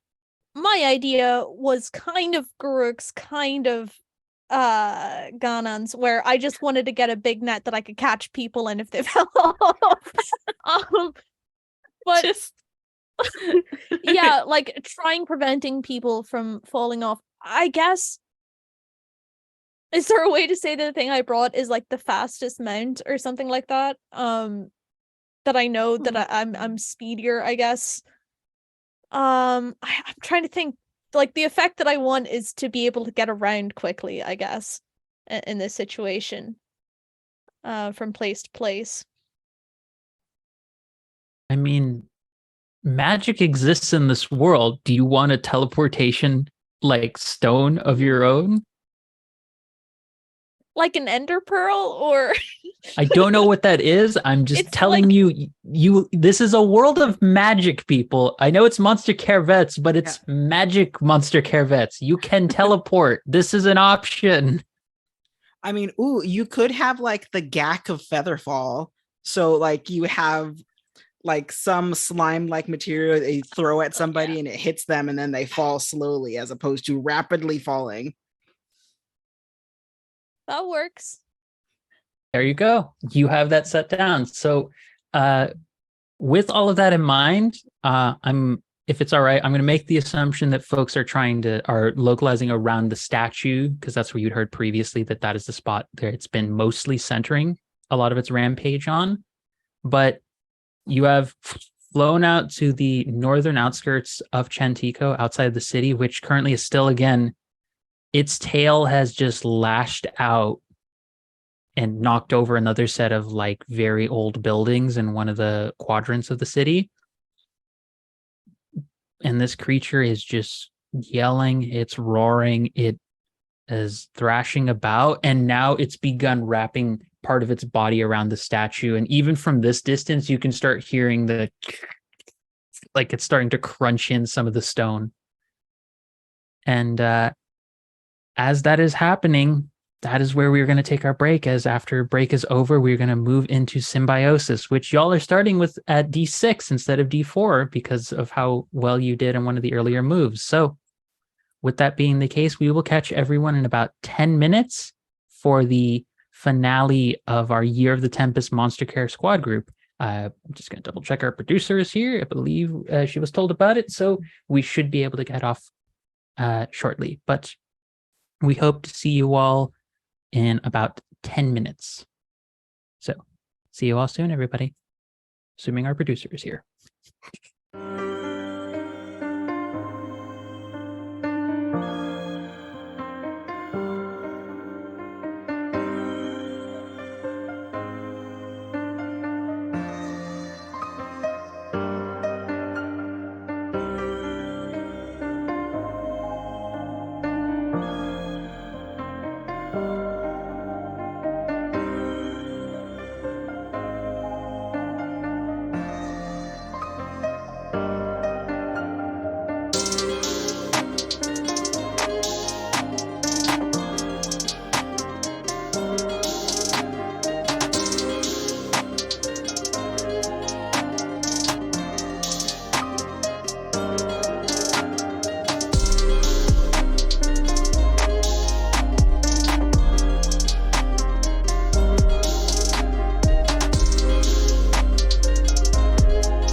Hello there, everybody. Welcome back to our finale of our Year of the Tempest series of Monster Care Squad here on Girls Run These Worlds. We are joining everyone back in for more Monster Care shenanigans, where our party has prepped as much as they can.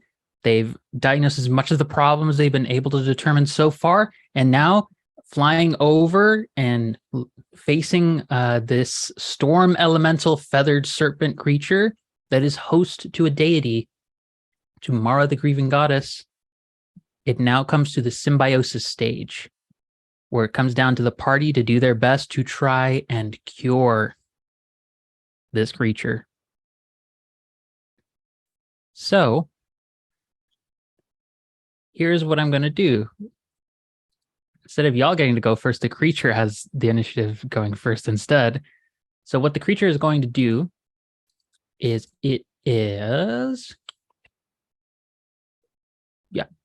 going to let out a pulse of thunder that starts out originating from its cloud armor, and that that one supply you started with that you had coming in, that supply is gone.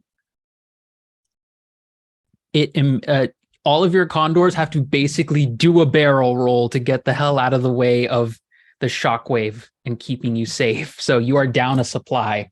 Does It is Ganon immediately hang on during the barrel roll, or does the harness save her immediately? I'll You leave that just for see me Ganon. hanging off the thing, like with my feet kind of dangling. Just like this. Like, don't look at me right now. You don't see me hanging off this condor. So yeah, this thing immediately takes its turn and is just going, just thunder pulse. It is thrashing about and it knocks. It's a matter of you all are safe, but some of the supplies that you brought with you just come crashing down to the ground as the condors are trying to keep you alive and not falling from a great height. That is it. It is symbiosis stage. It is down to all of you to come up with whatever ideas around using the moves. Right now, you're at a D6 to start, but you need to establish control. You need to either push back the monster in order to get control, or you need to do a move that establishes control first. So that will have to be something like we're going up there, or getting in the way, or set them up. You got an idea, Minnie?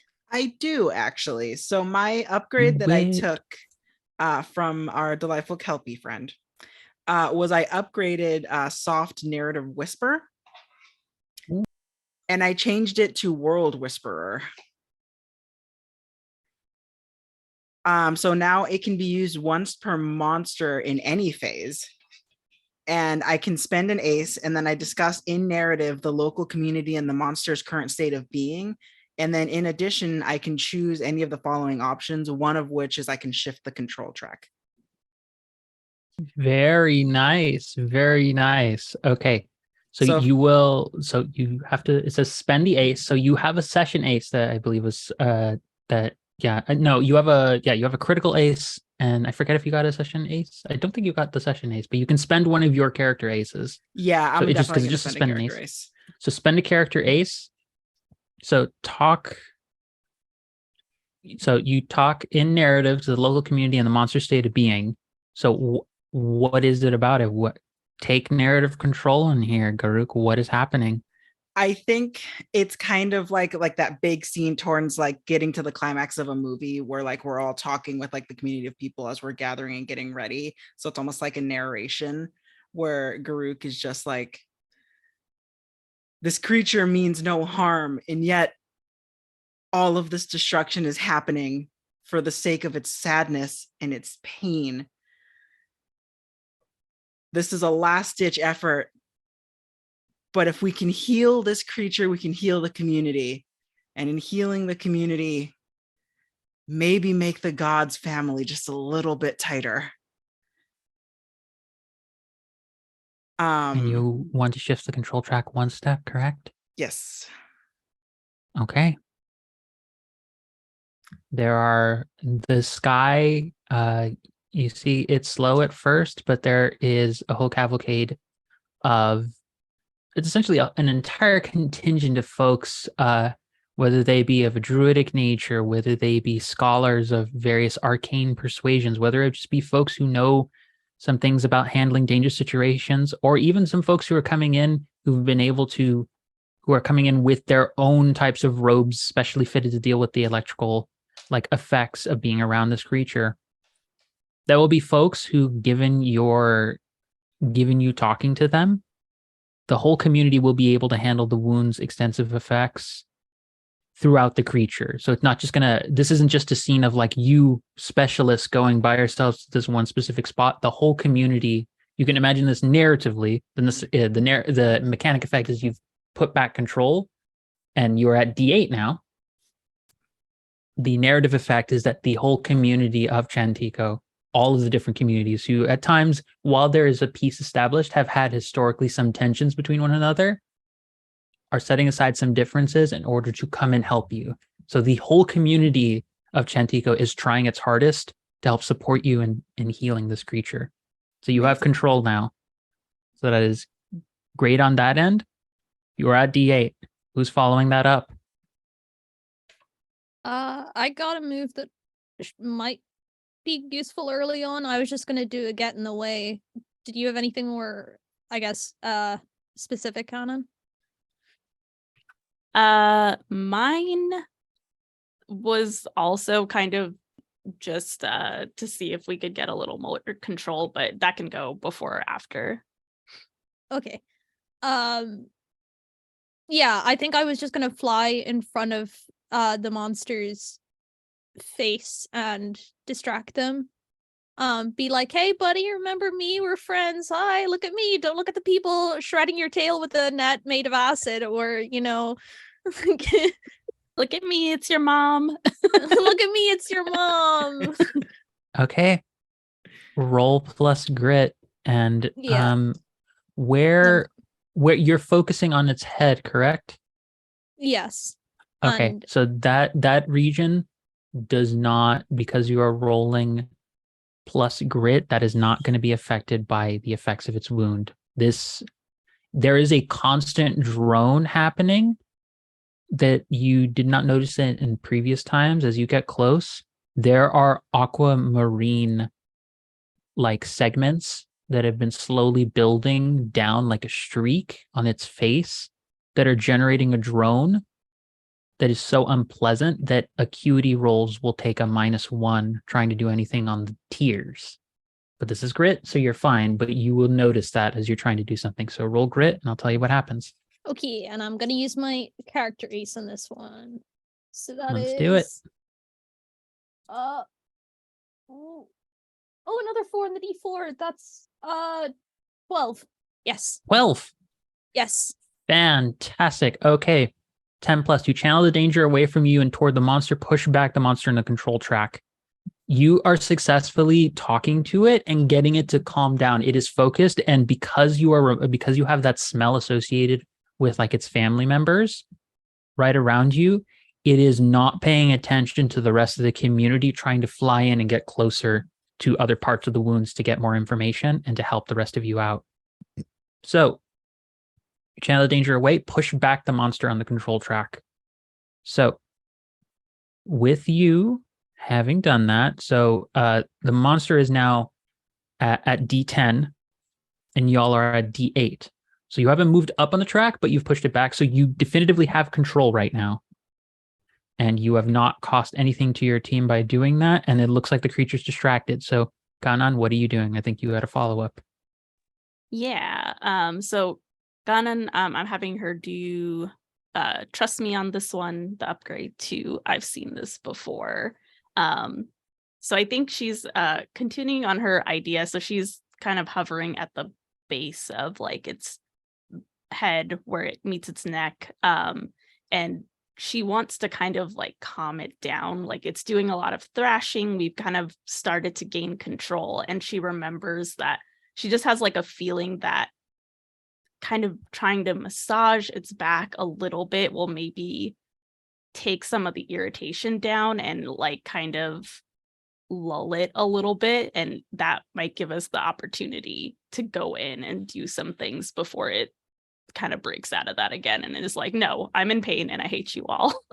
Yeah, you're trying to keep it calmed down before it starts rampaging again. Yeah, this is related to the tears, so that would be plus acuity. So whatever this is going to be, -1. Cool. Because the tears, the drone is making trying to do anything with acuity right now difficult.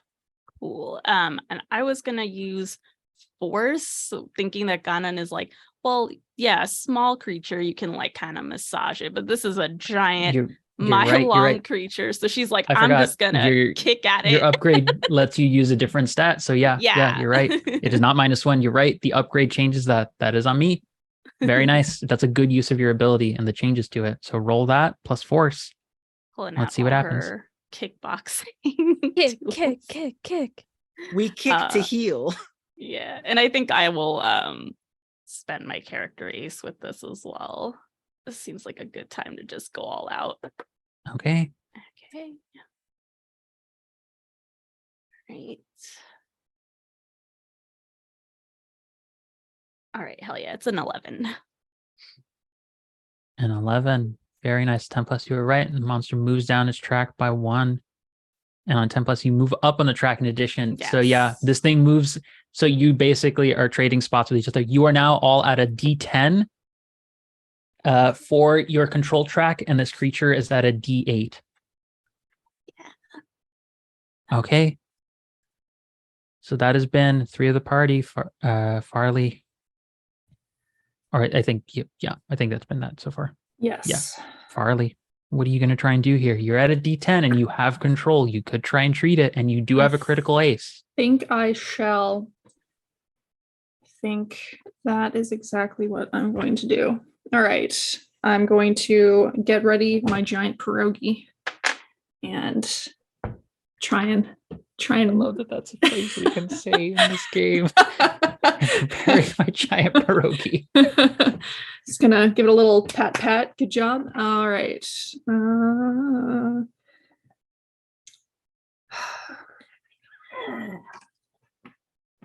Should I use a critical ace here or just a character ace? Are you going to try and cure it and cure wounds? Yes. Yes, I am. Okay. So that'll be a D10 plus either a D4 or a D8. Which one are you going to go for? D8. No, D10. Okay, that's your critical ace if you're using the D8.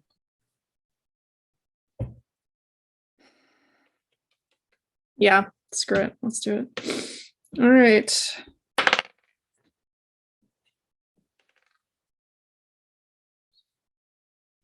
So it's a D10 plus a D8, right? Yes. Okay, great. D10 That's plus going to be D8. 16. What the fuck are these rolls? These are my Okay. DM dice. These ones are blessed. Mwah. Okay. Big swings, baby. Why do you bless your DM dice? Do you hate your players? Yes. Yes. That's twice.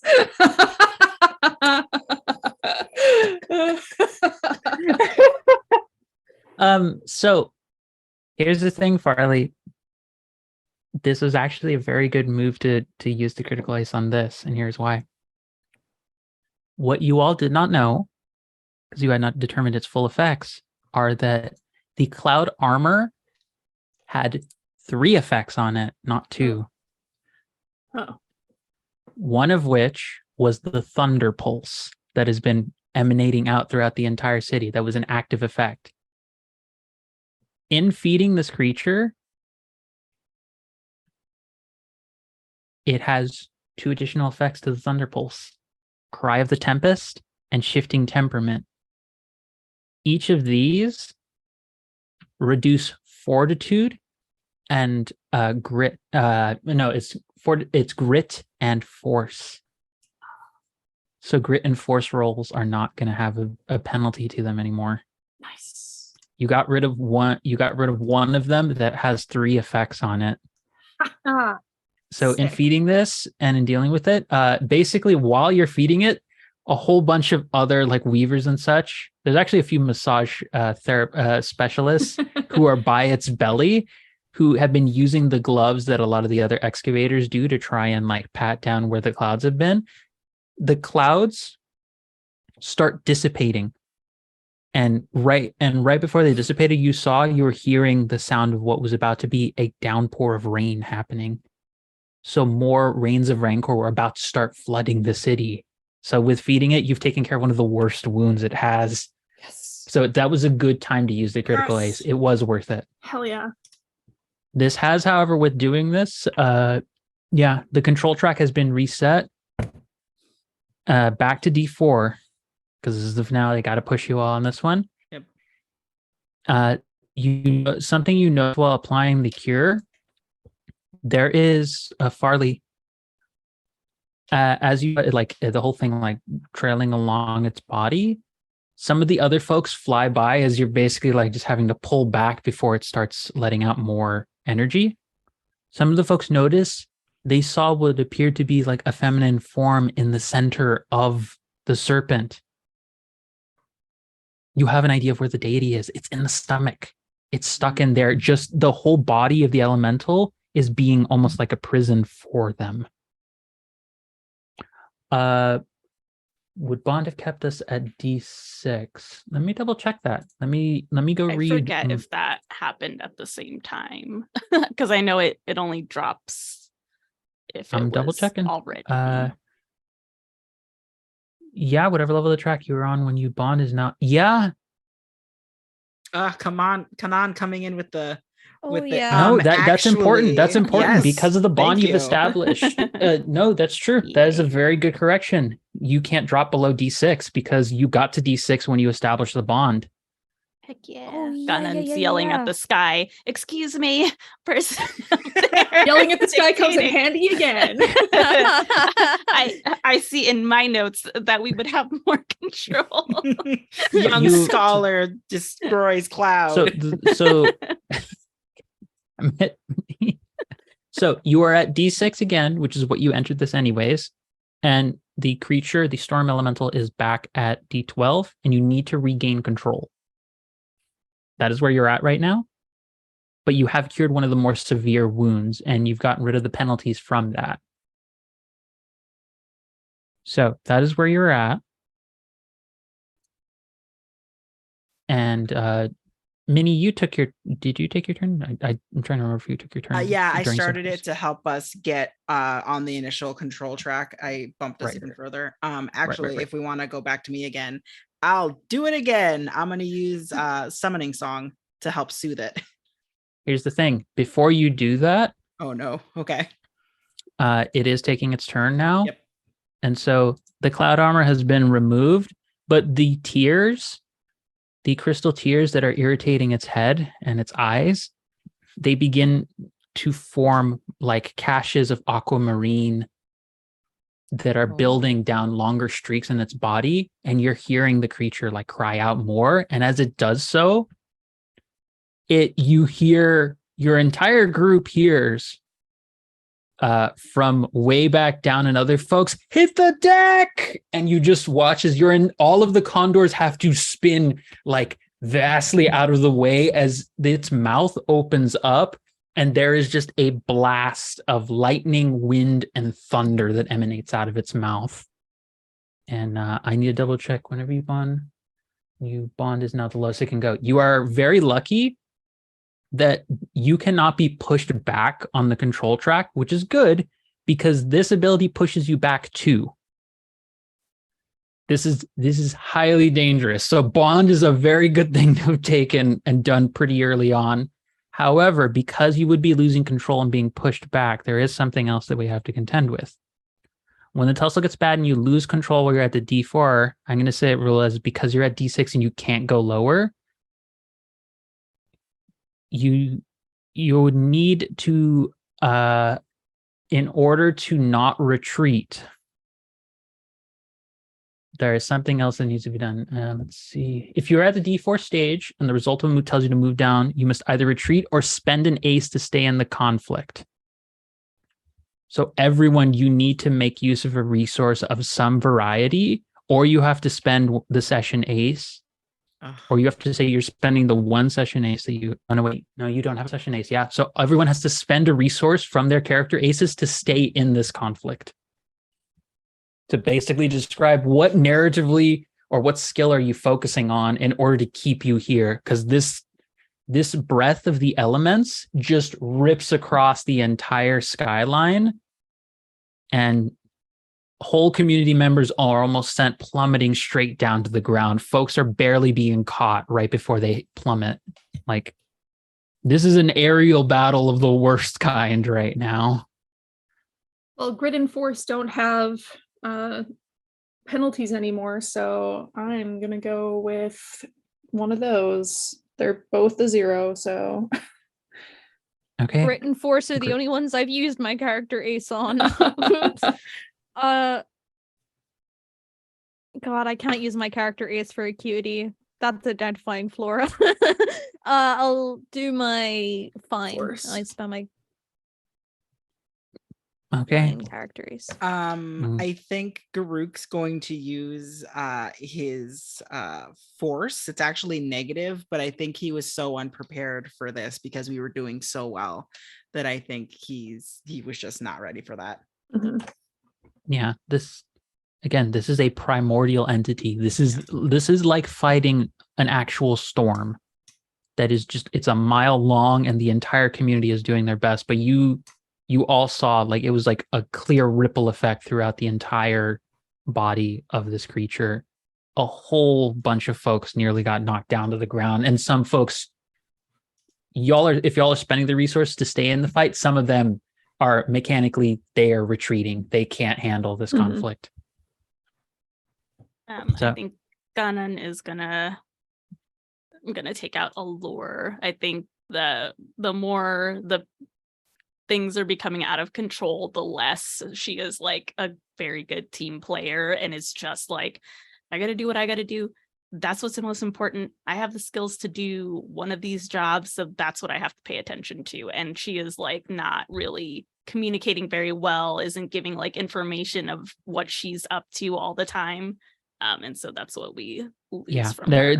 There's friction happening from the breakdown in communication. So this has moved from like, you all had a big success to immediately you're on the back foot. So you lost control, but you're still at D6 because of the bond. It still trusts you enough, and that it's not actively trying to hurt you because it wants to. It's just in so much pain right now that its whole head is being hurt so much by the tears. So what's up first? What's your response to this, to seeing that lightning breath just cut across the sky?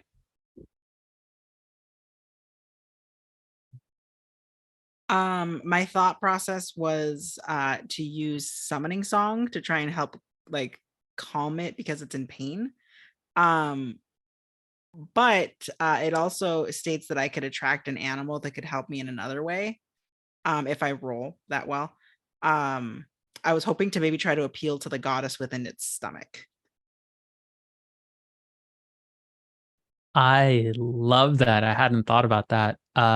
Okay, you know what, Garuk, roll that allure. I'm gonna let you roll it at advantage. So roll 3d6 and take the highest two, because that is it's not technically an animal in it, but I think that's a perfect use of the narrative we've set up. So do that. Roll 3d6, take the highest two.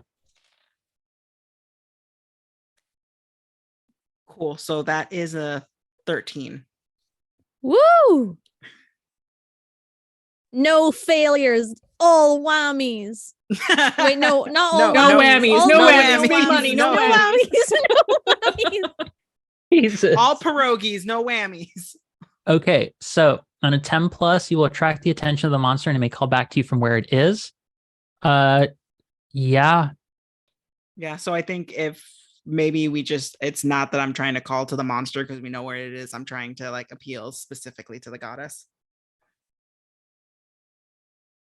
You hear what sounds like a really young woman's voice reply to you, saying, "This is too much. This is too much for me. It's too bright. It's too loud. It's all too powerful. It's all too much for me happening right now. I just need someone to get me out of here. I miss everyone. I don't know how to handle this. Everyone is talking so much all the time, and I can't read any of what they're saying. I don't know what they mean by subtext. I just try and tell people what I mean in my family. I don't know how to handle this. I don't know how to deal with any of this." Like, this is someone who is just in such a point of sensory overload, and no one is reaching out to them. No one is trying to understand them. And they latched onto the first thing that they thought would give them any sense of comfort and safety, but it was too much for them. The clearest thing you have right now is that she is overwhelmed. Okay. And that you need to do something to calm her down soon. Got it. I'm also, because I think it's more fun, I'm going to let you have an animal as well, because it doesn't, the 10 result doesn't specifically say that, but Is there a specific creature you would like? I'm asking Minnie the player, not even Garuk. I'm asking Minnie the player. Do you want a Yeah. specific creature? Oh, I Another mean, crocodile in the sky. an air crocodile. Sky Croc. Sky Croc. I wonder if, so this is like a giant sky serpent. I wonder if there is another breed of creature that is similar to it but smaller, kind of like how there are like large crocodiles, that there are tiny alligators. So I wonder if like a flock of like smaller winged serpents show up, hearing the cry of like their family just in pain. So in Chantica, there are two creatures that are prized the most, and that's why the statue is partially dedicated to them. They're revered as such because it was said that the Warden of Strength, the deity for whom all aspects of strength and such, Abira, are modeled after in Chantico. It was said that she held these two as her pets, as her dearest companions. As you reach out to speak to her sibling, you hear another voice right next to you just also call out, just saying, "I will be with you." And you watch as from the ground underneath, as almost though they've been burying, trying to hide away from this, there is a small little flock of feathered serpents that start flying up to the sky to roam around you to help try and calm down this massive storm elemental for whom their elemental origins come from. Amazing. I think, So yes. Can I like help instruct them, and I'll fly closer if I have to. I instruct them to almost, they're not doing what is done in this creature, but to kind of instruct them to fly closer to its stomach, to kind of like blanket against its stomach where the goddess is. Yes. Doing that, here's what I'm going to give you. Because you rolled so well, you have control back, and I'm going to let the next person roll with advantage on whatever they try and do. You're still at D6, but this is a very critical stage right now that you're at, where she is in pain and she doesn't know how to handle what is going on with her. So who is going to take the next move? You're at D6 on the control track, folks. Who's next? My idea was to use set 'em up, so I don't think advantage on something that's going to give us a +1 is the best idea. So if one of you guys want to go first. I think it could be interesting if at this point Ganon tries to do cure wounds, because I think it kind of follows with her being a little off from the group and not quite doing things at the right moment. So and it could go well, but she's kind of like, I'm just gonna go for it. And maybe folks are even like, no, Ganon, wait, we still are like in the middle of stuff. And she's just like, go for it, got it, whatever. Like it's just like kind of is already done with this, started, done, and is becoming more done with it as time has passed. I know what I'm doing up here, is like Yeah. Scrambling back on top of this thing. Yeah, so you would be D6, and if you're using one of your character aces to try and deal with this, you can. Yeah. It's your call. I can use my equipment as a ace as well. Can I? Yes, or I forget. Yes, okay. your equipment does let you do that. If I'm remembering that correctly, let me just double check. Yeah. Signature equipment. If not, I'll use Yeah, it counts as a character ace. You can spend for bonus 2 rolls once per session. Yep, that's what I thought. Cool. Yep, so you Okay. can use your equipment. So I'll do that. Kaz. I think she is just like, I've got my notes with me. I already have my plan. I have all my tools. I know what I'm doing. You all just do what you need to do, and I'm gonna handle this up here. All right. Oh, I guess I can roll the other one, but I already rolled a 6. That one fell off the table as a 2. So yeah. On the table, folks. On the table. If it hits the floor and it's a critical, it's a success. No, we're not playing by that rule. It's not how it works. Okay, and I got a 3 on my. Okay, so that is a 9. So a 9 on cure wound, on curing move is you get to pick one. Heal the wound but at a great cost. The wound mutates, shifts, or changes, or your cure fails but sets up your team, and say how and give one teammate +1 to their next move. So what do you think is appropriate here, Kanan? I think that it mutates or shifts unless we really want to get that cure. Wouldn't Kanan have a 10 because I gave a +1? Oh wait, no, you have Oh. advantage. You have advantage. Yeah. From this 2d6. No, that's true. Roll that dice again. Roll either of the dice you want again to see if you get a higher result. Okay. Oh no, I did roll the other one, which fell off the table, and it was a 2. my first dice was a 6. Roll one more time just to see if you get a higher result. This is important. This is a Okay. very critical roll. Roll it one more time. Yeah. Now it's the time. I'll roll the If you get a critical 4, then character. this does actually change the narrative significantly. So this is I got a 4. This is why we do it.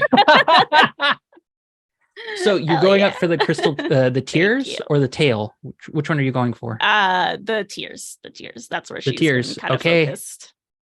So she does the thing where she goes into the base of the head where she's like, I know it's not the eyes, it's something back here, and I'm gonna inject this medicine and it should neutralize things. There is a distinct moment your entire team sees Kanan, you are flying up, and it is a reckless moment because Yeah. the creature is rearing up one more time, and it looks like from the tears there's about to be a surge of water that's about to splash out and take out a whole street. Like it is getting ready to let out a cry of pain, and the tears that fall were about to be their own almost like mini tidal waves going out into the city. But the moment you inject the solution into its back, into like the back of its head, it takes hold.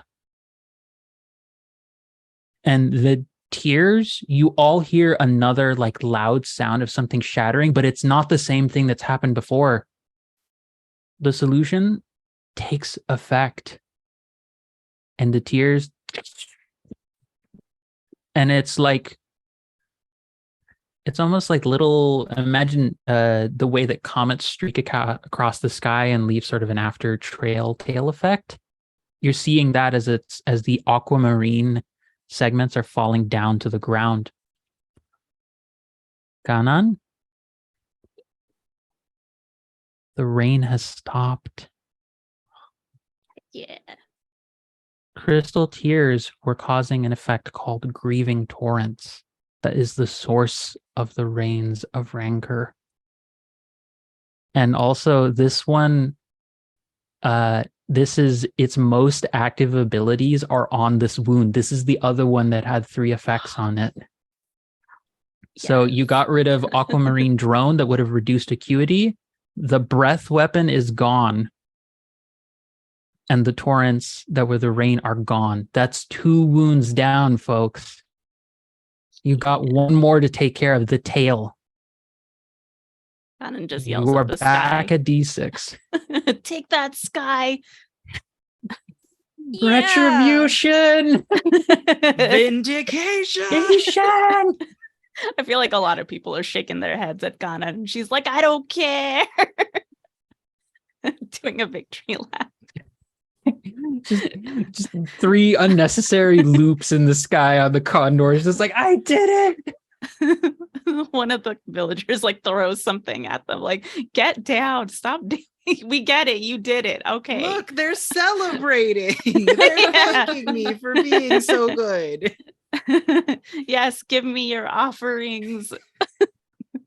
Like, we can't even say this was a character arc. This is just how Kanan's been the whole time. It's just gotten more successful as the series went on. Yeah, she's just more insufferable now because it's working, and you have less and less evidence that this doesn't work. You know what's happened? We haven't had an arc. What we've had is the baseline of success has just increased. So it's more like a getting line better and that's better. just moved up on the scale instead of an actual change in the direction, the parabola of it. There's no living with Ganon anymore. So that's 2 wounds down, folks. Well, I was thinking while Kanan is doing that and basically distracting the monster, we should maybe we go on 3. if that works for Plan on the everybody. fly. Name at least one other team member with a relevant training or background. Thinking we should go for the tail. Get the net out. Let's go.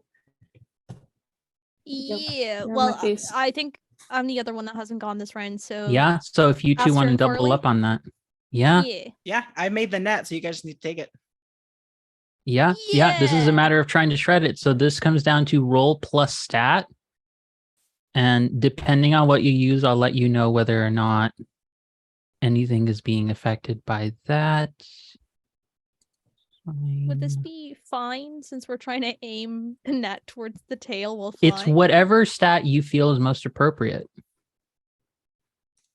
That's how I'm going to rule it.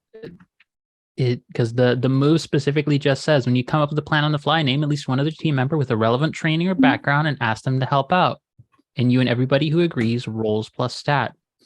Yeah, I think you two. I think fine works. Because it would be like, trying to figure out which area would be the best to kind of latch this onto to get it on there. So I think fine works. Okay. So if you are both doing fine, I want you to keep in mind this is going to be a -1 after you roll, because as you're trying to get the net on to the tail itself, the tail begins thrashing about, and you watch as its tail starts doing this sort of gesture where it starts spinning the end of it in a circle. And as it does that, you are watching as a mini, almost like a little cyclone is about to appear in the air and firing off at you. So trying to do anything with fine right now is difficult because of its loathsome winds. You are hearing it reacting in pain. And you are, I think Garuk is the only one who is hearing it. That is a very strange comment. I might need to get rid of that. Mods.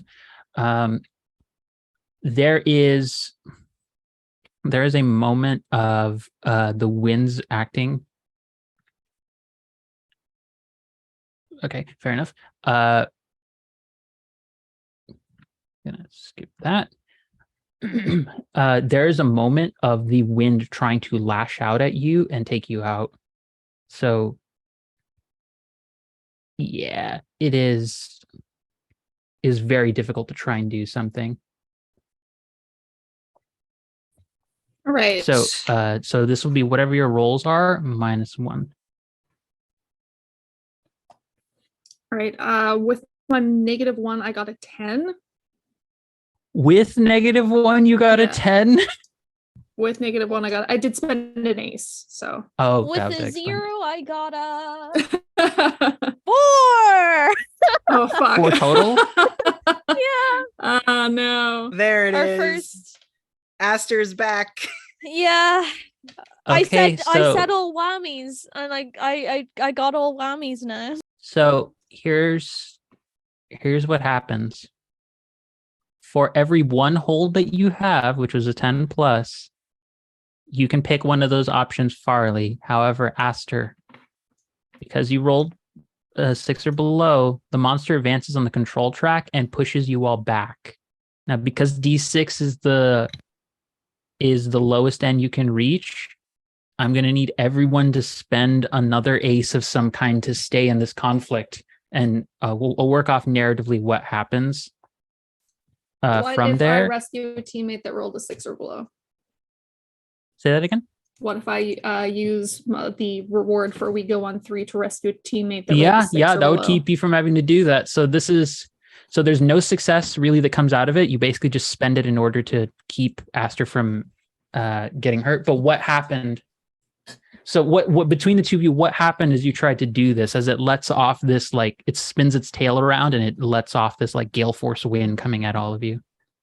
Aster tried to do a flip. Yeah, Aster tried to get fancy with it and just kept holding on to the net instead of letting it go at the correct time, and then just got caught and wrapped in the net herself. So Farley has to quickly grab Aster and detangle.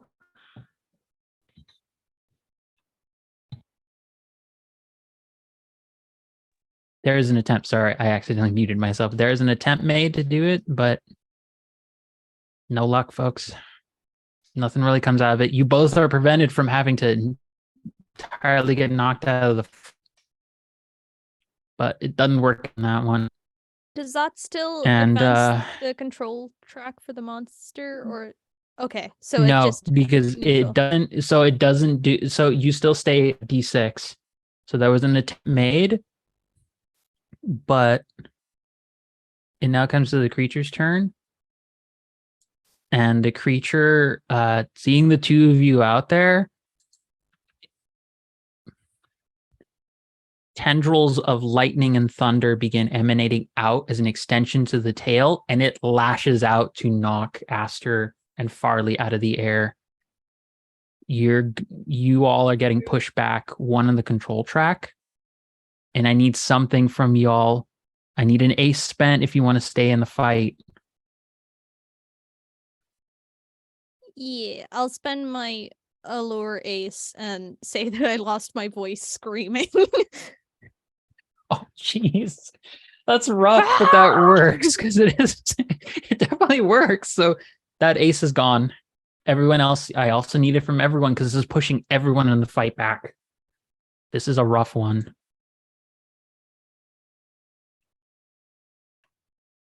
I think I'm gonna say that Garuk loses his grit ace. I think when everything starts happening, I think Garuk had jumped from his condor onto it, so he probably like is gripping onto a scale so hard that his hands are starting to clamp up. Yeah, it's just like it's just Yeah. trying. You're like, you're losing a lot of your stuff. This is getting to the end of it. I think Ganon is gonna lose her fine, which is her surgery. I think it like as she's like, yeah, I did it. She kind of gets knocked a little bit by the Tempest, and I think it like injures her hands a little bit. So her motor skills are down now from her ability to do surgery. Yeah, I'm gonna go with grit. I think Farley is just concentrating so hard on staying on the condor and holding on to Aster and trying to detangle her as well. Just focusing too much on that. Just trying real hard to stay on this condor. Okay, folks. Back to y'all. This is a matter of you're on D6. You need to regain control, and you got to cure this last wound with the tail. I think I could just try to set him up to help you guys next. Yeah, if you want to try to set him up, because I was thinking like another final ditch effort because Garuk's on its back of like Garuk making a mad dash to wherever you left the net and literally using his body weight and throwing it onto the tail. Sounds good. When you use subterfuge, trickery, and subtle action to mislead, trap. Okay, yeah, I'm definitely trying to mislead and trick our good friend here, and just get them to again focus on me, but in this case to like ignore Garuk. Okay, so here we go. If whoever's doing set them up, it's going to be fine. And again, remember, the winds are still making it hard to do it, so it's a penalty of -1. So that's just a straight roll 0. It's fine. It's fine. Yeah! Double sixes! Old money! No worries! Hey, yes! All Hell right. yeah. Monster falls for your trick completely. Advance in the control track and pick one. So you're going to move up to a D8. So which of these do you want to give to Garuk? So gain a session ace, which would be a free D4. You diagnose the wounds and ask the guide one thing the monster can do and can't do. Or you set someone up perfectly, give a +1 to a teammate as long as they exploit the situation. I was setting up the situation for Garuk to Okay. exploit, so I think the +1. So you're at D8 and a +1 for whatever you're rolling, Garuk. So what are you trying to do? You're trying to like hold it down? Well, so I'm imagining that the net is maybe like caught on like one of the spines on the back end. So he's making a mad dash to just grab the net and is going to jump and let the wind take him, and he's gonna have the net drag because it's got acid on it. So he wants the net to catch on the formations on its tail to let it like shred naturally as the wind pulls him. Okay. Are you using a specific move, or are you just trying to go? Are you going for? We're going up there. Do I have that right as the move you're going for? Just trying to double check. Yeah. Okay, so that's +4, so it's going to be +1. Cool. And then am I also using the D8 as well? Because I'm No, using it. this is just normal 2d6. Okay, got it. Cool. +4. So 2d6 +1. Plus whatever your force normally is, which I don't think you have available. I don't know what your force is. It's a negative, so. So it's pure 0. Yeah. So roll that 2d6. I got a 9. Okay. You do move up on the control track. Wait, is that with So your long plus as- one? No, Garuk has -1 to force, I think. So that Okay. just it cancels that out. Great. Yeah. So if you're willing to spend one of your last remaining aces, you will move up on the track. So that'll put you at D10. You have an ace you can give up, or yeah, equipment I you're think- willing to toss. Yeah, I think he in everything that's happening, and that he wasn't prepared for this to go as south as it's gone. I think he's gonna lose his allure ace. And he's getting frantic now, because before, if things are happening to him, it's fine. But now this is affecting an entire settlement. This is affecting so many people and so many families. And he's so frustrated that we haven't gotten this done yet. Okay. You're at D10. You've spent that ace.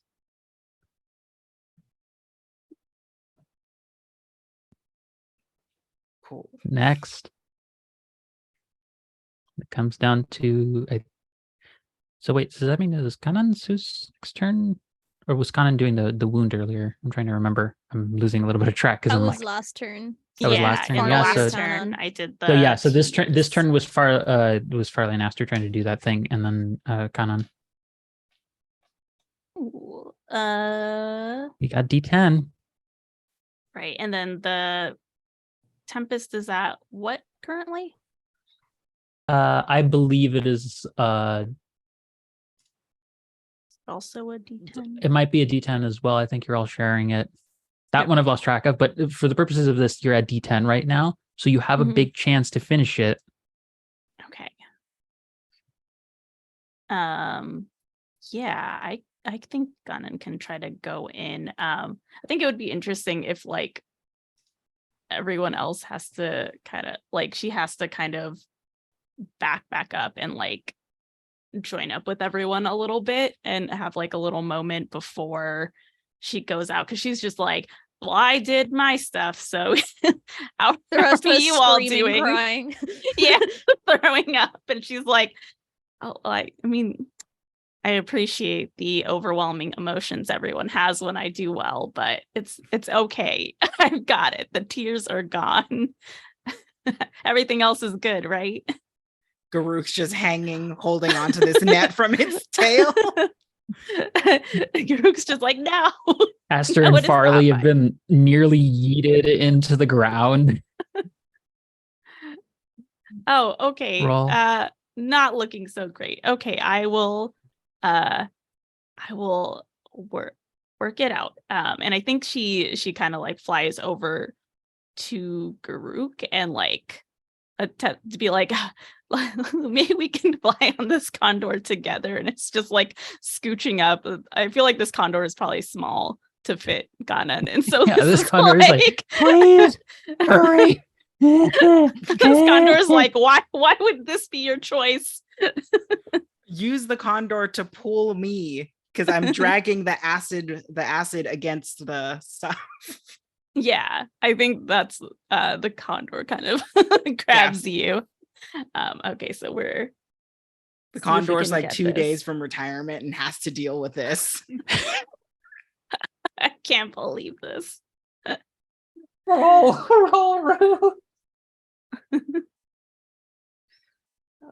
boy. Oh, money, no whammies. No, I got a 4. Oops. You have an ace you can spend. Ooh. It's a session ace is what we have right now. I think you Or- have one left, if I remember correctly. I might be wrong, but Okay. no, it's a finale. Yeah. Roll it. See if you can. You need to get up to a 7 to at least pass this. So you need at least a 3. So it's 50% chance on this roll. No, I got a 2. It's not enough. Yeah, honestly, that makes sense. I think Ganon was like totally not really paying attention to what was supposed to be going on over here. So she's like, okay, I'm pulling this net with something with the tail. I got this information and I kind of washed my hands of this. And so is like kind of directing the condor. Her condor is tired from like constantly pulling her up off of being fallen over and like getting back up. And was probably looking to land. So I think we just don't get it fully. Like, I think we kind of pull it and it looks like, okay, we've got it. The net is there. And then it slips and falls again.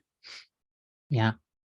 So here's what happens. So you aren't able to heal it, and there's no other penalties that happen from it. It is about to lash out again with the tail and is about to push you back. However, streaking through the sky in a Wait, doesn't last-ditch Farley effort to have try a and go? provide you some help. What was that, Esther? Doesn't Farley have a go? Because we go on 3 was the last turn. I did set him up, then Oh, you're right. You're right. then That's my Ganon. That's my bad. That's my bad. That was me losing track. Farley has one more chance to do Yeah, this Farley, your before turn it to does fail. something. Woo! That's Oh, on good. me. No pressure or anything. That's fine. It's okay. All We right. use it streaking through the Believe sky in case you mess it up. Don't worry. It's okay. Fail begins with F, just like family. That's what Garuk is yelling.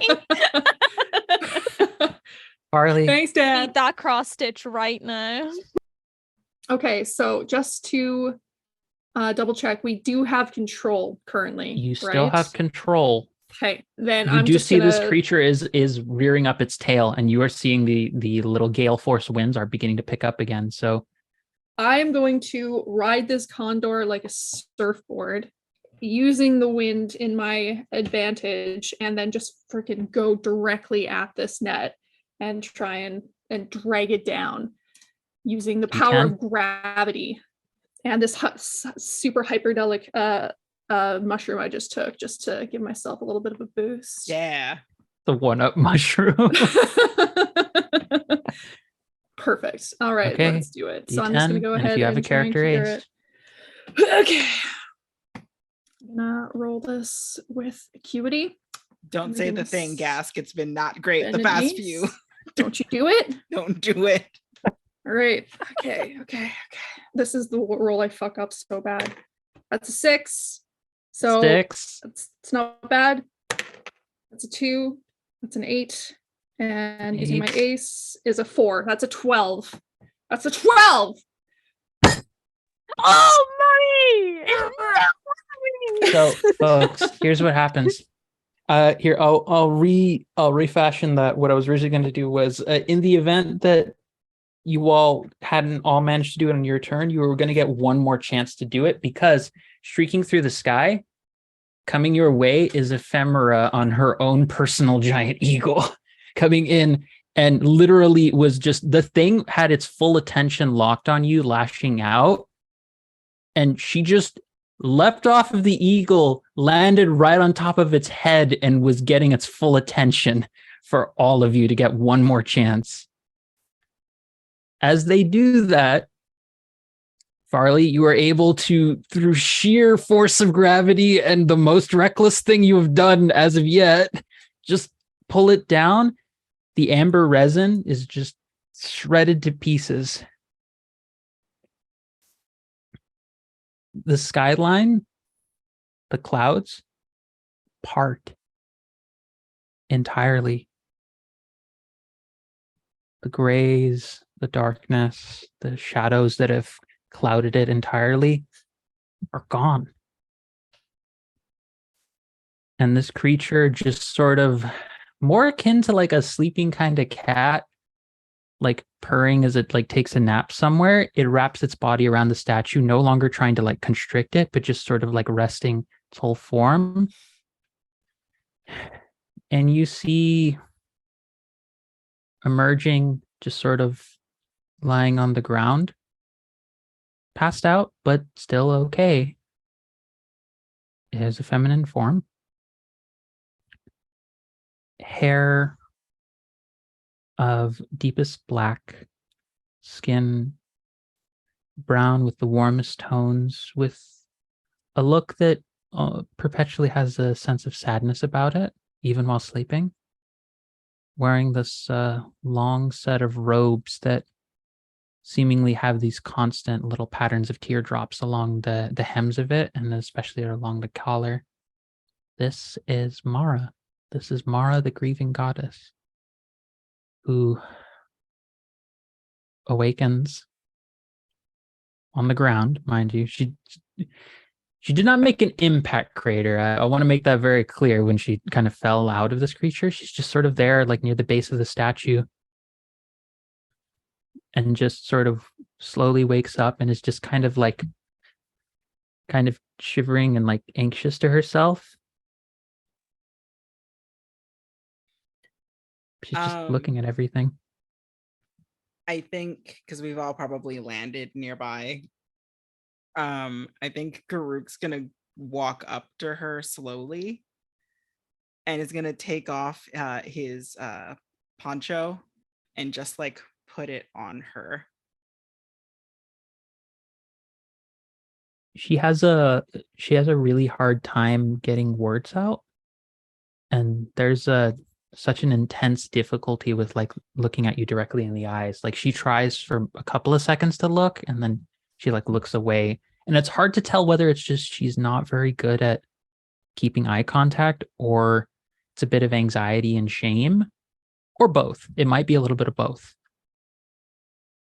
But here, say, I'm sorry. I didn't know how to handle everything. I'm sorry.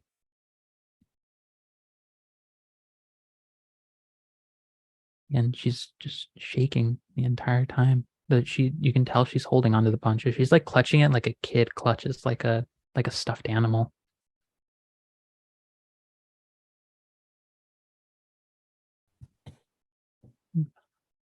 I'm sorry. You were hurt. You were scared. And things are a lot. We all make mistakes.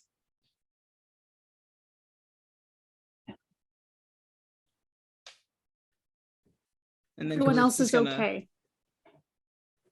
Amazing. Yes. Farley continues talking as Garuk sits fatherly, like just flops onto the floor right next to her, and then also flops kind of in the way that like when your dad wrestles with you and he's like, haha, good job, sport, but he's also very tired. I'm here to support you. Aster is just pointing and nodding to be like, yeah, I backed this up, but she did lose her voice in the fight. She's like, You were just at a really great concert, just like scream your little heart out. uh-huh. It was Imagine Dragons. Womp womp. I can't even say rocks fall and everyone dies in the situation. It's not appropriate to the setting. But yeah, it's a few moments. Like there's a lot of community members who look like for a moment they're gonna try and like get close because they're just wondering what happened. Who is this? Like people don't realize who this is just yet. And you can tell the moment they're starting to get close, she's getting more agitated. Like it's a lot for her to be around other people. I think Ganon maybe comes into this and like partially accidentally is just like, all right, this is a medical area, and is just like scooting people back and like the team should be the ones dealing with this situation first, and then we will disseminate information as is needed. And it's just like doing crowd control in the background. She's like, I don't know, this is a lot of emotional stuff back here that I don't really want to deal with. So I'll handle this stuff. Yeah. And you do see Kanan, I think because you're doing that, you do see two individuals kind of make their way through the crowd, and they say, do you mind if family checks in on her?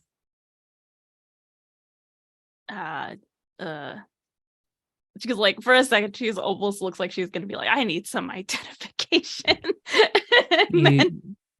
You turn around and you see it is the Hearthkeeper. Okay. And it is Zahara. It is the Primeval Maiden. It's very clear that no one else sees them as that. It seems to be only you right now in this moment see them. Like they both are like just be cool, man. Like they're giving you that kind of vibe, but like it looks like they're here to try and check in on her. Yeah, I think Ganon like passes them through. She's somehow obtained like a little like those things that they have at theaters where you can like open it up and let people into like a VIP the area. red rope? Yeah. For some reason that's there. She's like velvet roped to the area off, and you're just like, what is this? What our supplies went to? Why is this You materialize a black suit and glasses. That's why your bag's so heavy this whole time. We thought it was books. Everything I bring has a purpose. Yeah, and you see the short little Hearthkeeper, Ida, and you see Zahara, a bit taller, kind of bigger lady, more heavyset kind of woman, gardener. Just sit down next to her, and like you do see Mara just kind of respond to both of them, just being like, "You're here, hi, I haven't seen you in a long time," and just sort of it's basically like two older siblings taking care of the younger sibling who's just like basically the emotional tone of this to get across is it's like if your little brother, your little sister, your little sibling just got lost at the mall for like an hour and didn't know where everyone was. There's a bunch of people around who don't know anything about where you are and just trying to find anyone and just freaking out because there's so much happening. And they're just like calming her down. And it takes a bit. It's a good amount of time being out here. But she calms down.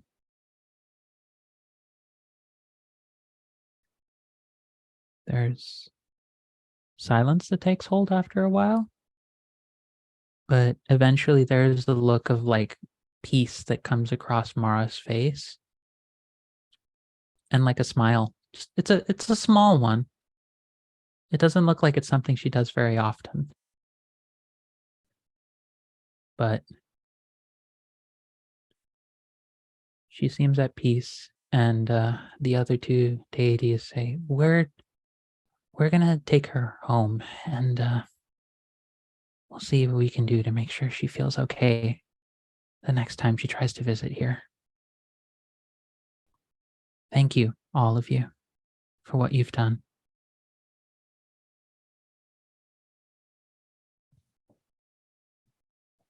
Well, please let us know if there's anything else that we can ever do. We're happy to help with cleanup or if anything else happens like this again. Yeah.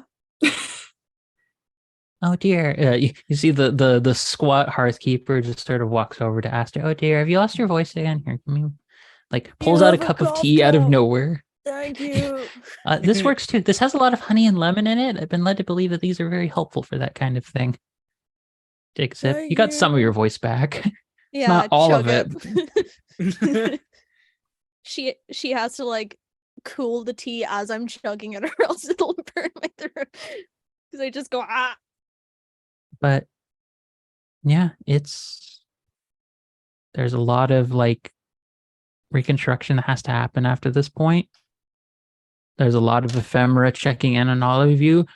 Z looks way worse for the wear, nearly as bad as all of you. It looks like she's been dealing with a whole bunch of, like, she looks like she had a building collapse on her, lightning fry some of her hair, and that last jump on top of the elemental, who, by the way, is still just sleeping on the statue nearby, hasn't woken up yet.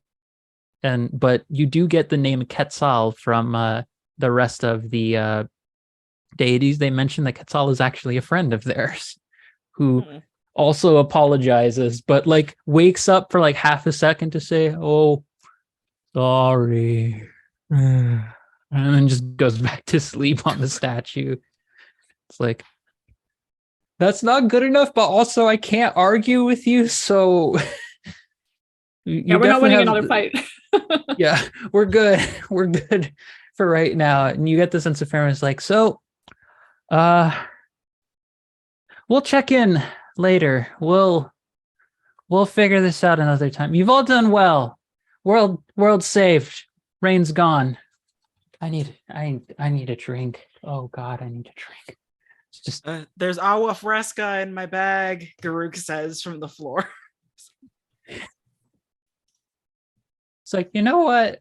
Why don't I go get us some fresh ones nearby and I'll bring it back, and we'll figure out what promotions or whatever else is going to come from this. Does that work for everybody?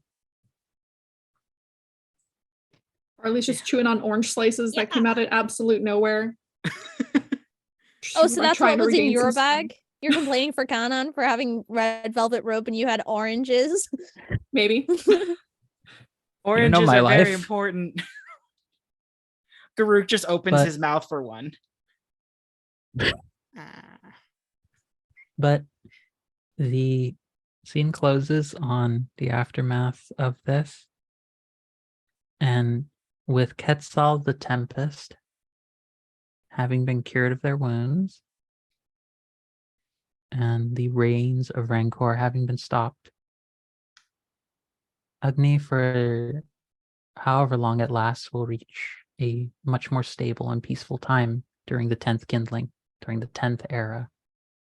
And it will be largely due to the efforts of a group of Monster Care Squad vets who, coming from various backgrounds across the continent, came together and worked pretty well. And with that is where we will close off this series of Year of the Tempest here on Girls Run These Worlds. Congratulations, everyone. Welcome to the end of this. We've gone over a few, so let's not dilly-daddle on our outros and such. But again, I want to give big thanks to the channel for letting me tell the story with my players, to everyone who's been here, whether from the beginning or from the start of even just this episode. And thank you again to just all the folks who either came in with raids, with bits, or had amazing contributions to the story, or with sass comments. I love chat being so active in so many of our episodes. We love you. We appreciate you. And for the last time, I'm going to let folks do their little outros and spiels of one or two things we can find you in and who you are and where we can find you. I'm Angela Lemos Mogrovejo. I'm the Director of Operations at Girls Write These Worlds. And I'm working with some of the other directors to get you all out a zine coming out, hopefully January 19th. We have some amazing art and some amazing writing coming out of it, and I can't wait to share it with everybody. So that's me. I will pass it on over to Minnie. Hey everybody, my name is Arminia Salcedo, but I go by Minnie on the interwebs. You can find me at Stalwart Ursa on pretty much everything. And I am currently the Black Solar City Power Ranger over in Power Ranger Solar City on Bardic Inspiration Network. That's on Fridays at 1 p.m. Eastern. So check that out, and check out my YouTube channel, because I'm doing YouTube stuff and I'm being a geek mosa, doing a geek and learning a bunch of stuff because I'm a real big nerd. Geek Mosa can be tattooed on my body before I die. I will make this a thing. Speaking of being an absolute delight to see every time I get to be on here, Rue. Hello, everyone. I'm Rue. My pronouns are she, her. You can find me on Twitter at Cherry Drop with the link to everything that I'm a part of. Not currently in anything else, but you'll see me in Girls Run These Worlds very soon. Soon enough in the holiday season. Fantastic. Pass on over to the incomparable Nikki. Hey everybody, I've been Nikki. You can find me on Instagram and Twitter under impoppyfield. And tomorrow you can see me over on the Vancouver by Night channel playing Denny the Tiefling Bard in Phandalin by Night. So come and check me out. Thank you. Mercedes. And last but not least, Gax. Hello, my name is Gaskinator, and since they don't have a voice to shout it at themselves, I'm going to use my time. Tomorrow, our beloved producer, Jen, and as well as our beloved director of operations, I think, Darcy, and a bunch of other girlies from Girls Run These Worlds are going to be on the Lore Mistress's Twitch channel around 8:30, I think, GMT, and it's going to be a Christmassy one, but it's like 4? What? Like horror? What? But it's Christmas. What's up with that? You're gonna have to tune in to find out.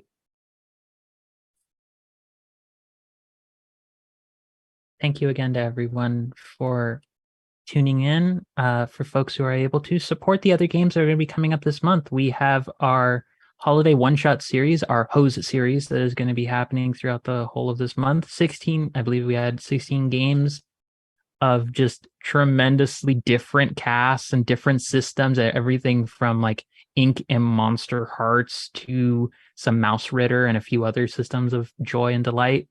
And the directors, if we haven't already said it again, I'm going to say it here.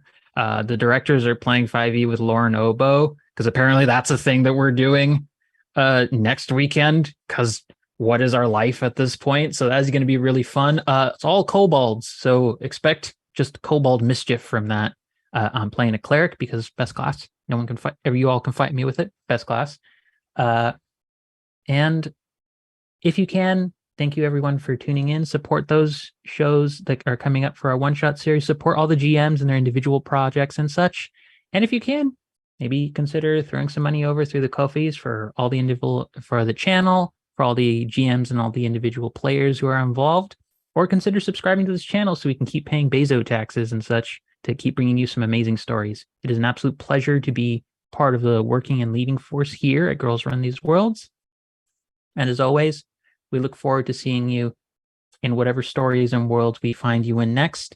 And if you feel like you want to tell a story with us, go look at our creator app and consider applying. We are going to have an amazing set of systems coming out in the new year, not limited to Alien RPG, and maybe if some of the ones I have accepted get considered, stuff like Aether or maybe Afterlife Wandering Souls, or just amazing systems that you're going to love. Pitch an idea, throw out a world, come and show us what you want to do. This is just an example of the amazing talent that we have here. And I am forever humbled and grateful to be among folks like this. May your weekends be blessed, everyone. And may all your troubles ease and your pains be assuaged in due time. Much love to you all, and we'll see you some other time, maybe in the future for a second season. Take care, folks.